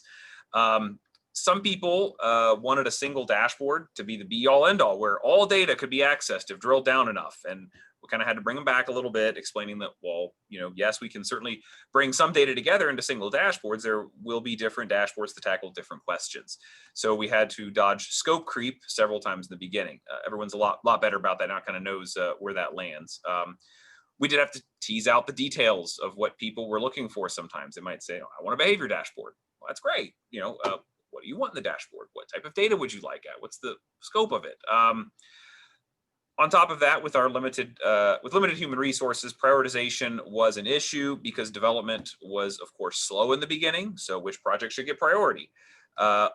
Ultimately, this culminated in the establishment of monthly Tableau update meetings. Here, our team can discuss with the deputy superintendent, our assistant superintendent of curriculum, and the coordinator of data assessment and accountability, and of course, any other guests who may need to be there that time, on our accomplishments in the past month, our new requests or enhancements, and their prioritization, and the logistics of future rollouts. And those meetings have just proven invaluable to keep everyone on the same page. And at nearly 5 years later, we still hold those meetings monthly to this day. So if you're not already holding such a meeting, I highly recommend your district holding one. It is just fantastic. So before we start into the dashboard, first, just a bit of housekeeping. While the aggregated data that you'll see in these screenshots is real, I want to stress that the individual student data is anonymized, and you can probably see they have fake names and randomized student IDs. So this is very aggregated, well over minimum hundreds of data points for membership days and various breakdowns. But anyway, so onto the attendance dashboard. So back in the good old days, this is our pre-COVID attendance rate dashboard. This is how it looked at that time. By default, when a user loads up the dashboard, they'll see attendance rates across the district for the current school year, if they're a district level user. Users can see the attendance rates for the district overall, for each school, each grade level, special ed, several other demographic areas. They could even drill all the way down to individual students if desired. You can see date range parameters at the top of the screen that can be set to any date range you'd like, including past school years or even spanning multiple school years. There's no restriction on that. So since it's measuring percentages, we thought it would be important to somehow show the number of students represented by each percentage as well. So that's where the thickness of each bar graph comes into play. How wide the bar is represents the number of students. So while the length represents the attendance rate percentage, the width represents the actual number of students it's measuring. And that's really important, right? Because you might look down at a smaller group like Pacific Islanders and say, oh my gosh, we have a big problem. Look at how low that attendance rate is. And well, that's true. It is a little lower, and if you were to mouse over it, you could see how few students it actually represents in membership days. And that's obviously a problem. It may not be as big a problem. So you have a big wide bar graph with low rate. That's a bigger problem, right? But it just kind of makes you put it in perspective a little better. We find that really good for anything that really does percentages when we have graphs that do that. And of course, as in many Tableau dashboards, all the graphs are interactive. So you can click on a given school and within a few seconds have all the other vizzes update their data to reflect the school's breakdowns. and you can click on any other graph or set of subgraphs to go down further and further into the attendance rates of that subgroup. Okay, so blended learning groups. I alluded to that at the beginning of the presentation. What are blended learning groups? It's important to understand how IC does those in the world of remote, hybrid, in-person environments. So as you can see, we actually have 8 blended learning groups. This is what Infinite Campus uses to manage those. And what defines these groups? What does it mean if you're in one of these groups? Basically, each group is defined by the days which are physical and which days are remote. It's not much more than that. They try to keep it simple, but it's powerful.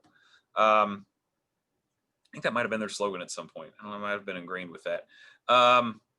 Anyway, but the beauty is that students can not only be given membership to one of these groups, they can only get one at a time, but they can be moved around between these groups by end dating their membership in one and then starting them in a new group. This, oops, there we go, let's go back. This one at a time sequential group membership, it's the real key to being able to easily move students around from one blended learning group to another in the IC environment, whether you do one at a time, a school at a time, or an entire district at a time, which we've often had to do, right? We all have. And so this setup gives us that flexibility to do it as many times as necessary, and in less than an hour, we can accomplish any of those. We divided up most of the students between a blue group and a green group, with some of our special education students in the SE group. They attend, a few more in-person days a week. And then these students can be shifted between their remote group and blended group. And if things go well, maybe someday an all physical group, right? Because even though when they're in remote, you still have to maintain those groups because they may go back to blended. In remote, it doesn't really make a difference, but in blended, it does. You want to maintain those groups so when you go back to blended, you can still have them separated in their blue and green. We also have a Buckeye Ranch group, which is an alternative school that's all in person. And then finally, we have the VLA group. These are the students that have committed to be in a virtual learning environment for the entire school year. So the post-COVID attendance rate dashboard. Not a lot of changes in our, you won't notice very many. In fact, the only 2 changes we have are day type and blended learning group. But all the power of dissecting that blended learning information lies within these 2 simple drop downs. So let's take a look at each one of these. The first drop down filter is day type. There's just 2 options. That's it. All or one, or physical or remote. Because at its core, the day for any given student is either physical or remote. At least that's true here. I mean, I've heard of some districts that are doing partial each day. I do not envy those districts. I wish you the best of luck with managing that. But anyway, here, that's how we do that. If you want to solely view the physical attendance rates across the district, you click on the day type dropdown and select physical. And that's it. Now all the attendance rates reflect only the physical days or absent attendance days, physical days of attendance or absence for these students. Alternatively, of course, we could set it to remote days to get that result. This is possible because every student, every day of their membership is being analyzed independently. So if they have 30 physical days and 60 virtual days, those are reflected. If they transition between schools, again, they're analyzed as separate and independent data points. It's true for any other filter or demographic that you see on here. If it sounds like that's a lot of data, it is, but that's exactly what Tableau handles best. And frankly, that's why we're using it, right? It does that well. So the other dropdown is the blended learning group. So if we have the day type filter, why would we need to filter by the blended learning group? And one example that we're asked for commonly is comparing the attendance rates of the VLA students, which of course all remote, to the rates of the remote days for the blended learning for the blended students. So here we can filter by day type to remote, and then over here, and then select which blended learning groups that we want to compare. We could also compare the attendance rates of remote days of when our blended learning students are in fully remote versus when they're on their blended schedule. And this can help answer the question of like how the movement back and forth between blended and remote is affecting our student attendance rates. And that seemed really easy to do, right? I mean, there's only 2 drop-down fields added. As a user, I can just go right in and click a few buttons to get my answer, and that's it. I'm done. And really, that was kind of the goal of this, right? We didn't want to drastically change that, but make sure they can answer the questions they need, and that's always our goal, right? Just as I'm sure as for all of you, try and put it right at their fingertips. and make sure the decision makers can get the data they need quickly. It's, like I said before, it's not magic, right? It is slightly enchanted, but that's our slogan, maybe not yours. So let's look at the data source setup. Look under the hood a bit. Here's the data source setup within the dashboard. Every object you see here with the leading SWCS underscore is a view that we wrote. It has been flattened into a table. Remember, we're working out of the data warehouse, so these are now all tables that we're dealing with once it's into Tableau, no matter how much maybe went into writing the view, how much code went into it. The ones without a leading SWCS underscore are the native Infinite Campus tables where the actual data is stored. We all know the expression, an ounce of prevention. We are huge proponents here at Southwestern doing whatever we can upfront in SQL to get large swaths of data into Tableau, both into flattened tables and into a format that's going to be the most Tableau friendly. I've heard that a couple of times here through some presentations that, it may not be, data may not be stored in the best format for Tableau. So if we're going to go to the extent of coding to make sure we can get those flattened into tables, we're going to make sure they're flattened into tables Tableau likes. We don't want to pick a fight with Tableau we don't need to. For larger projects, I mean, we'll even boil it down all the way to a single view to have it flattened down to a single table. And when we do that, it's a little more work up front, but the performance in Tableau, you basically can't get any better. It's absolutely phenomenal. I mean, you're looking at a single table at that point, and it's all getting updated nightly. So it is a set it and forget it at that point. So anyway, let's go ahead and I kind of lost my spot. Let's go ahead and go to the next one here. All right. All right. So I don't want to go too deep into this, but there's 3 views that we wrote for this. This SWCS absent per day with enrollment is our starting view. And that's the only one that existed in the pre-COVID world. The other 2 were added to support the new blended learning environment. Briefly looking at this, this is where we're creating that 1 row per student, per school, per membership day. This part of the code really isn't that long that does that. Most of the code is actually just kind of handling weird Southwestern stuff, where we have these exceptional situations, like our Career Academy, ESC students, out-of-district students. And given the number of rows, the size of our district, and it goes back to the 12-13 school year, it pulls over 31 million rows. That is a legit number of rows, but that's exactly what Tableau does best. It takes large amounts of data and just digests it like it's nothing. We just have to make sure we get it down to tables. You put it in a view and leave it in this view, the performance is not going to be good at all. That's a big key, is utilizing the data warehouse and letting it get down to a flattened table, flatten the view down to a table. The other 2, these are additional ones that we had to write to deal with the blended learning. The one on the left here, I'm not going to say that whole thing. You can all read it. It's pretty small, 80,000 rows. This is just all the blended learning group assignments for students. But every time we switch between blended and remote, it does generate another 20,000 rows. But relative to 31,000, kind of a drop in the bucket, right? And the view on the right, the blended learning virtual days, it's a lot larger. It's about 3 million rows. And that's because that's 1 row per student, per school enrolled, per virtual day. And that's that piece in campus, the definition of the blended learning groups and knowing which days are virtual versus which ones are physical. There is also a school level version of the dashboard. So like we talked about earlier, we can control what people have access to. So when only the buildings will only have access to this one. And because of that, they can only see their version of the building. You see, there's no selection of building. That's done automatically through the interface between Infinite Campus and Tableau. So if they only have access to Grove City High School, that's the only one they can see. They can't see any other dashboard but that. So it restricts it by the access they have in Infinite Campus to the schools they have. So, I mean, as you can see, we have 2 different, oh, sorry, I'm on the wrong line here. Let me kind of back up here just a little bit. There we go.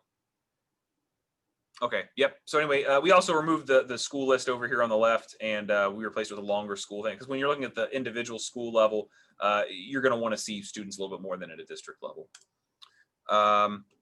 So questions now easily answered, right? As you can see from the 42 at the top here, with a kind of a nerdy shout out, we've got our answer in a dashboard that we've built, but why, right? What are the questions that we can now answer?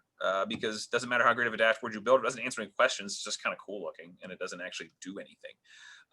So some of the questions: when we had COVID numbers starting to go up in the fall, our superintendent wanted to keep up on those numbers, make sure that our physical attendance rates weren't going down drastically, of course, indicating illnesses or quarantines.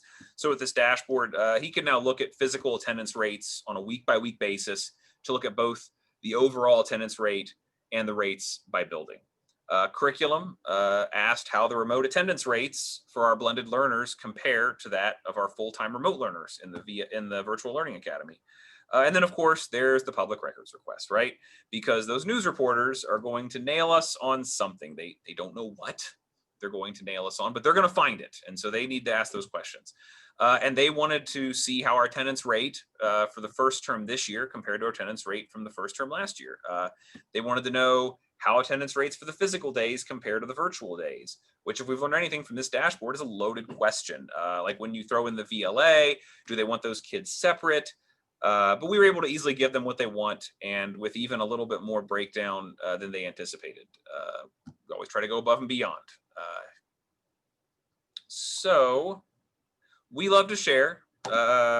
So if you do have any further questions, or you'd like to see any of the SQL code we wrote, especially if you're Infinite Campus, or any of the Infinite Campus setups we've done, any dashboards, please feel free to contact me. That's it. Thank you for coming out. Let me go ahead and check the chat. I've had that closed off here. Stop sharing. Let's see if we have any questions.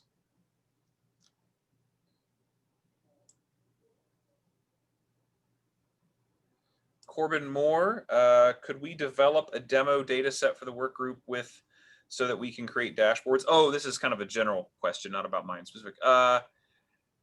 Yeah, probably. I mean, I think the big issue about a demo data set is that we have so many different folks who have used different systems, but it's an interesting idea. Does anyone have any thoughts on Corbin's question about a demo data set that we can share elements and functions of the dashboards? Or any other questions for me?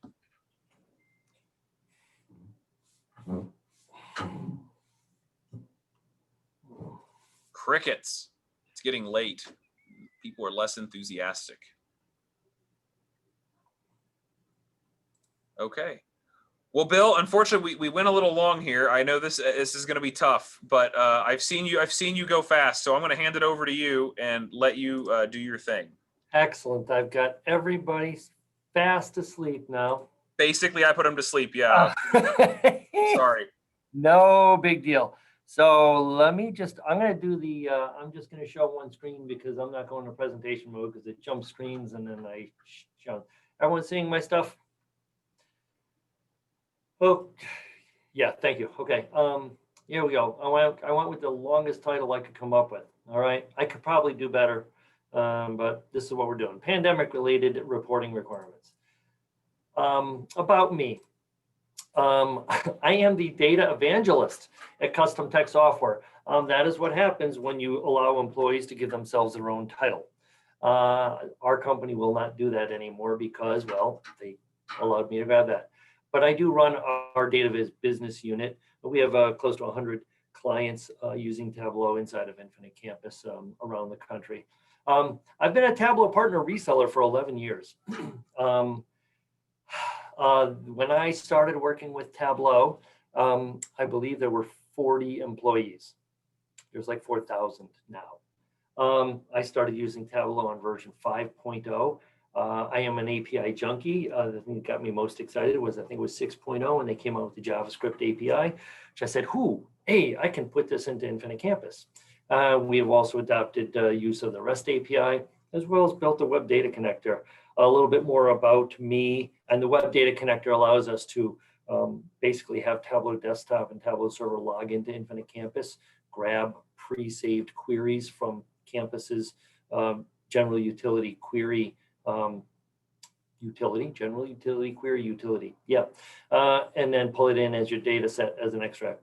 I am also a Board of Education member from my school district. I've been on for 11 years. So yes, I am a glutton for punishment. It's 4,500 student school district on Long Island, 8 buildings, 1 high school, 1 middle, a couple of, well, there's 4 K through 4s and then 2 6 4 through 6s, K through 3s, 4 through 6s. And as a matter of fact, I am actually a bona fide rocket scientist. And there's Linda. I should turn that off. Do I have something? Oh, you know what? I do have something backed up against this. So I will be extra quick. I wanted to give a little bit of background.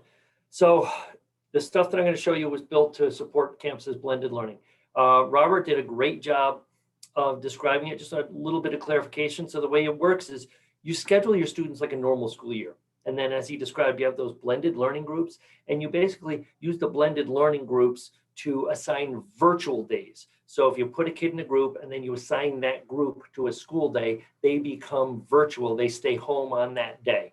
And then, as he said, you can have all kinds of groups, but everyone really should be in a group. And then just to boot, everything that we do, as he mentioned, we do inside of Infinite Campus. So everything that I show you is going to be that way.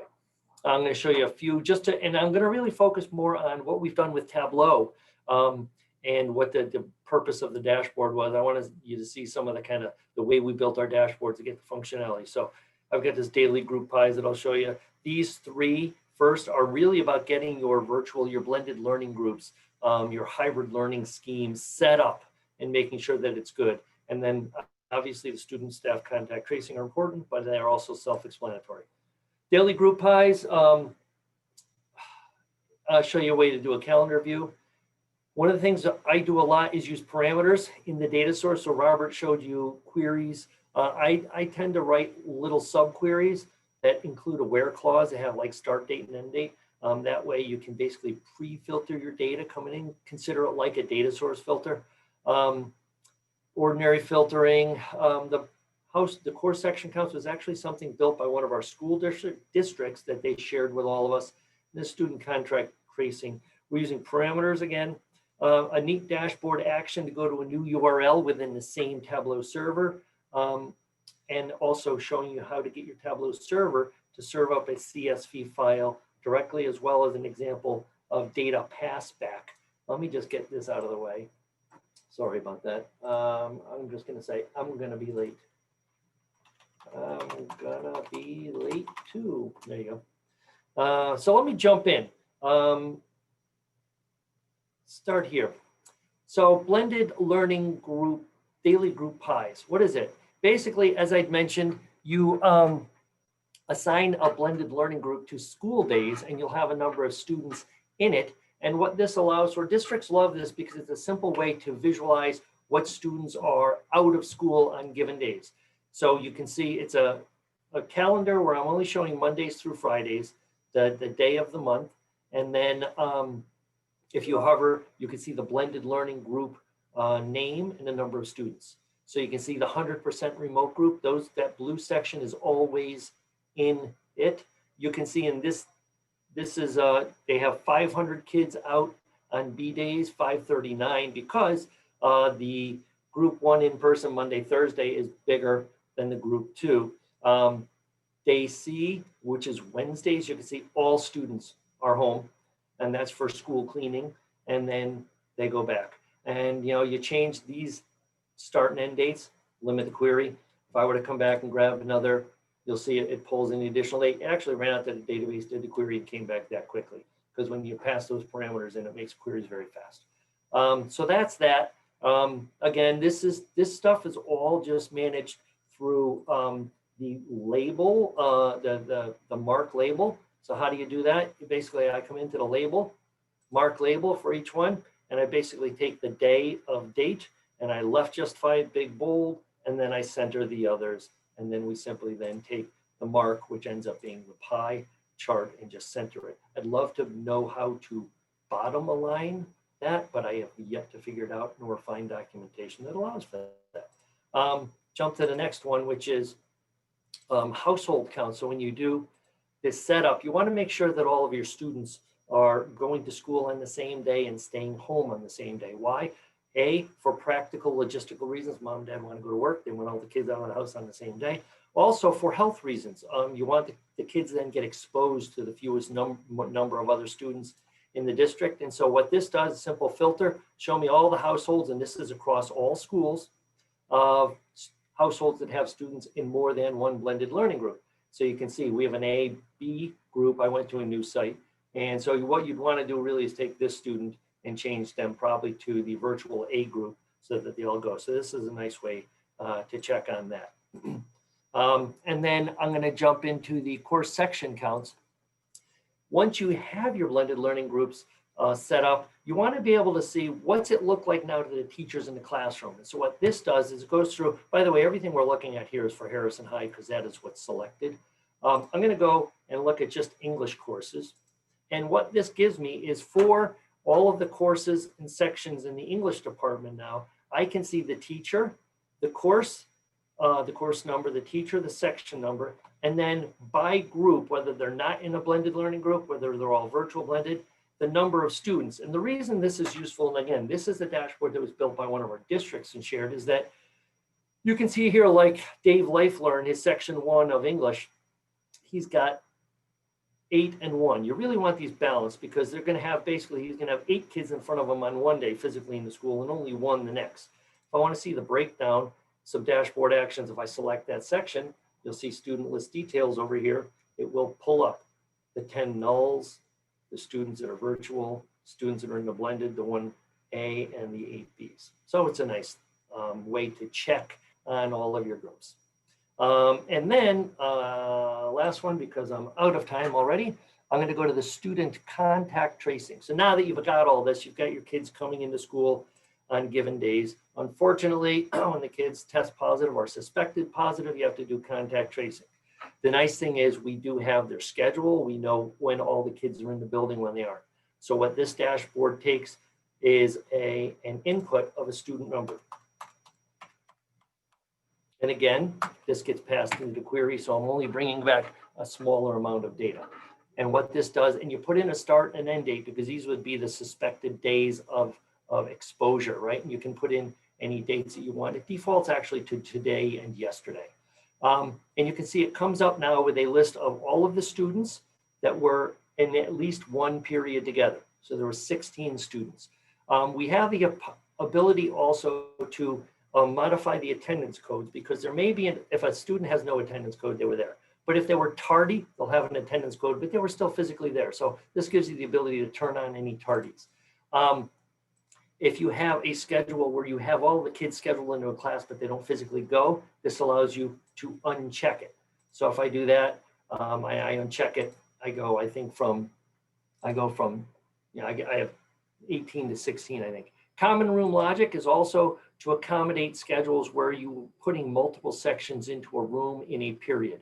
Normally for your integrated co-taught classrooms where you have a gen ed teacher and a special ed teacher, but you want to keep separate grade books. And so a lot of districts in Infinite Campus will actually put 2 sections into the same room in the same period. This then allows for finding all of those students in what we call the skinnied sections. As well, you can see the number of teachers that were exposed. And if I hover, I can see what course they were teaching. If bus data is in the SIS, then I've also got the list of students that were on the bus and also the days that they rode the bus together. Some other things that we've done here now. So now you have this list, you want to get some reporting out. There's a couple of ways. If you want to dump out a CSV file, you simply click on a blue square. This has a list of the students and all their guardians as kept in the SIS. If I click on this, it's going to actually go to the Tableau server. You'll see it's actually loading a URL with the .csv, and that tells Tableau server, spit out a CSV, not a dashboard. All the parameters get passed to it. And now you can see I've got the CSV and I open that up. This is that list of 16 students, number of periods that were exposed, and their guardians. So if a student is in here twice, it means there's 2 guardians, and any of the contact info we have for those students. A nice way to simply get the data out. If you want to stay in Infinite Campus and use the communication tools in here, that's what these cluster plots are for. And as Robert's talked, we can actually pass data from the dashboards back to the SIS. So it's easier to select all the students by grabbing a group of circles as opposed to grabbing all of these marks, because this list can actually be very long. Notice when I grab that cluster of circles, which correspond to the students in the periods, I got a button up here that says transfer to ad hoc. When I select that, it says you have 16 students, you want to send it to ad hoc. When I say okay, it actually creates one of those filters in Infinite Campus. It stores this selection of students. And now I've got it stored in another part of Infinite Campus, and I can use that to send emails and whatnot. Just wanted to jump in and show the files for doing that. One of the fun things that I wanted to show you is if I go to a sheet here, a trick that I do, again, you see we set our parameters to be like yesterday, day before, or today and a month ago. How do we do that? In this case, also, like, we have to be able to deploy this for any of our school districts. So we actually store the URL of their Tableau server in Infinite Campus. So I've got a little query that retrieves that URL as a data source. And then I come in and I create additional calculated fields like today and yesterday. And today is just today, right? And yesterday is today minus 1 day. That allows me to then set the parameter. So if I want the start date, I can come in and I set when the workbook opens, set the value to yesterday, okay? So that's a great way to do that. And then if you look in the dashboard, we have dashboard actions for spitting out that list, the CSV. And if I go to the actions, you'll notice I have URL actions, right? If you add action, it shows you to type go to URL, because I'm actually telling it go to the URL of the dashboard. And if I look at this, what we do is the target sheet, which is that list and the blue buttons, right, on a select. And then here's the URL that it goes to. And we build the URL from the parameters, right? That parameter is initially being set to the URL coming in from the query. So I insert that. Then I've got the URL, but then I have to pass all of the filters and other things. And so the param student number that I entered, that gets entered, start date, end date. And as you can see, there's a ton of things that get passed, including things like course name, and then the filter values. This allows for multiple values. So if multiple, they all get passed through the URL. And you saw how that works. It's pretty cool. And it makes for an easy way to spit out a CSV. Short time, that's it. I believe, Robert, that I am done. There we go.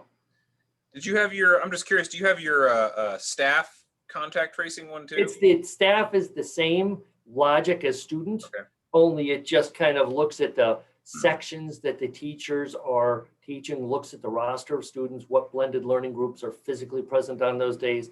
And it also does include the common room logic if needed, and it obviously excludes the bus data. Gotcha. Okay, so we do have a question here from Grace Campos. Is there a way to create a subgroup for this group by level of expertise, experience? I'm thinking back to my first days with Tableau. It would have been nice to have a template to start with and someone to reach out to who knows what they're doing. Maybe we can get that. Right now, the group's still pretty small. I mean, we have maybe a couple dozen people, but that's actually kind of a good lead into something I wanted to ask the folks about anyway. Did anyone else have any questions for Bill? Thanks, Bill. Sorry for not giving you that proper introduction. I was trying to hurry things up. I know we that's okay for just a little bit, but you had a great introduction for yourself, so that worked out. And I got to drop off right away, all right, Robert? Okay, all right. Thanks again, Bill. Thanks all. Okay.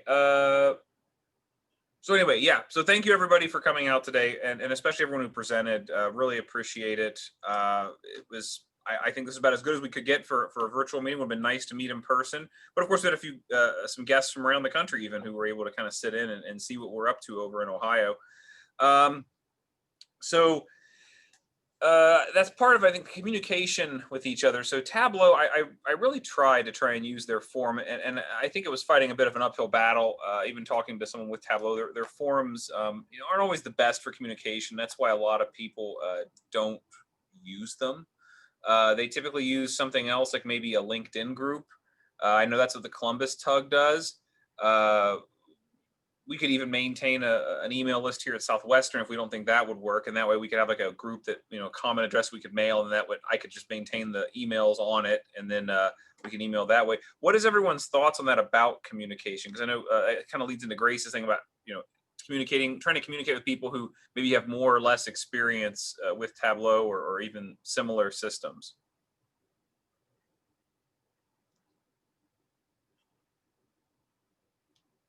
Any thoughts on that about like LinkedIn versus some kind of common group email, or any other ideas really?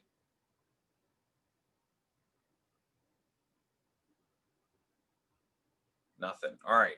Well, maybe what I'll just do is, since we're all a little shy right now, send out a survey to ask that question. And I'll say people the other questions in too for us. All right. I think, Mark, were you going to say something? Well, there's responses in the chat box. Oh, there are. I got to open that up. Shoot. Okay. Sorry. I like the, let's see. I like the idea of a common group email. I prefer group email. Okay. Well, that's pretty unanimous. We'll go with email. I'll talk to our, email administrator and see if we can work that out. So I'll see if I can put that together. We'll also, if any, my contact information, we'll go ahead and put it in the chat box there. My email address, if you don't already have it, it's just robert.kramer@swcsd.us.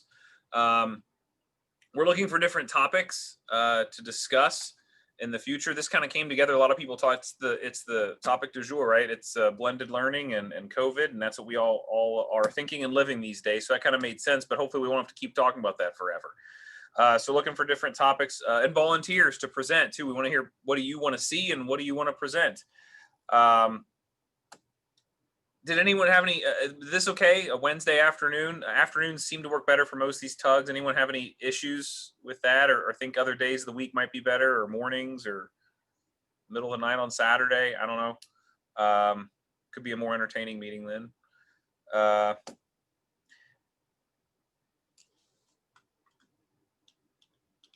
right. Wednesday afternoon works. Okay, that's good.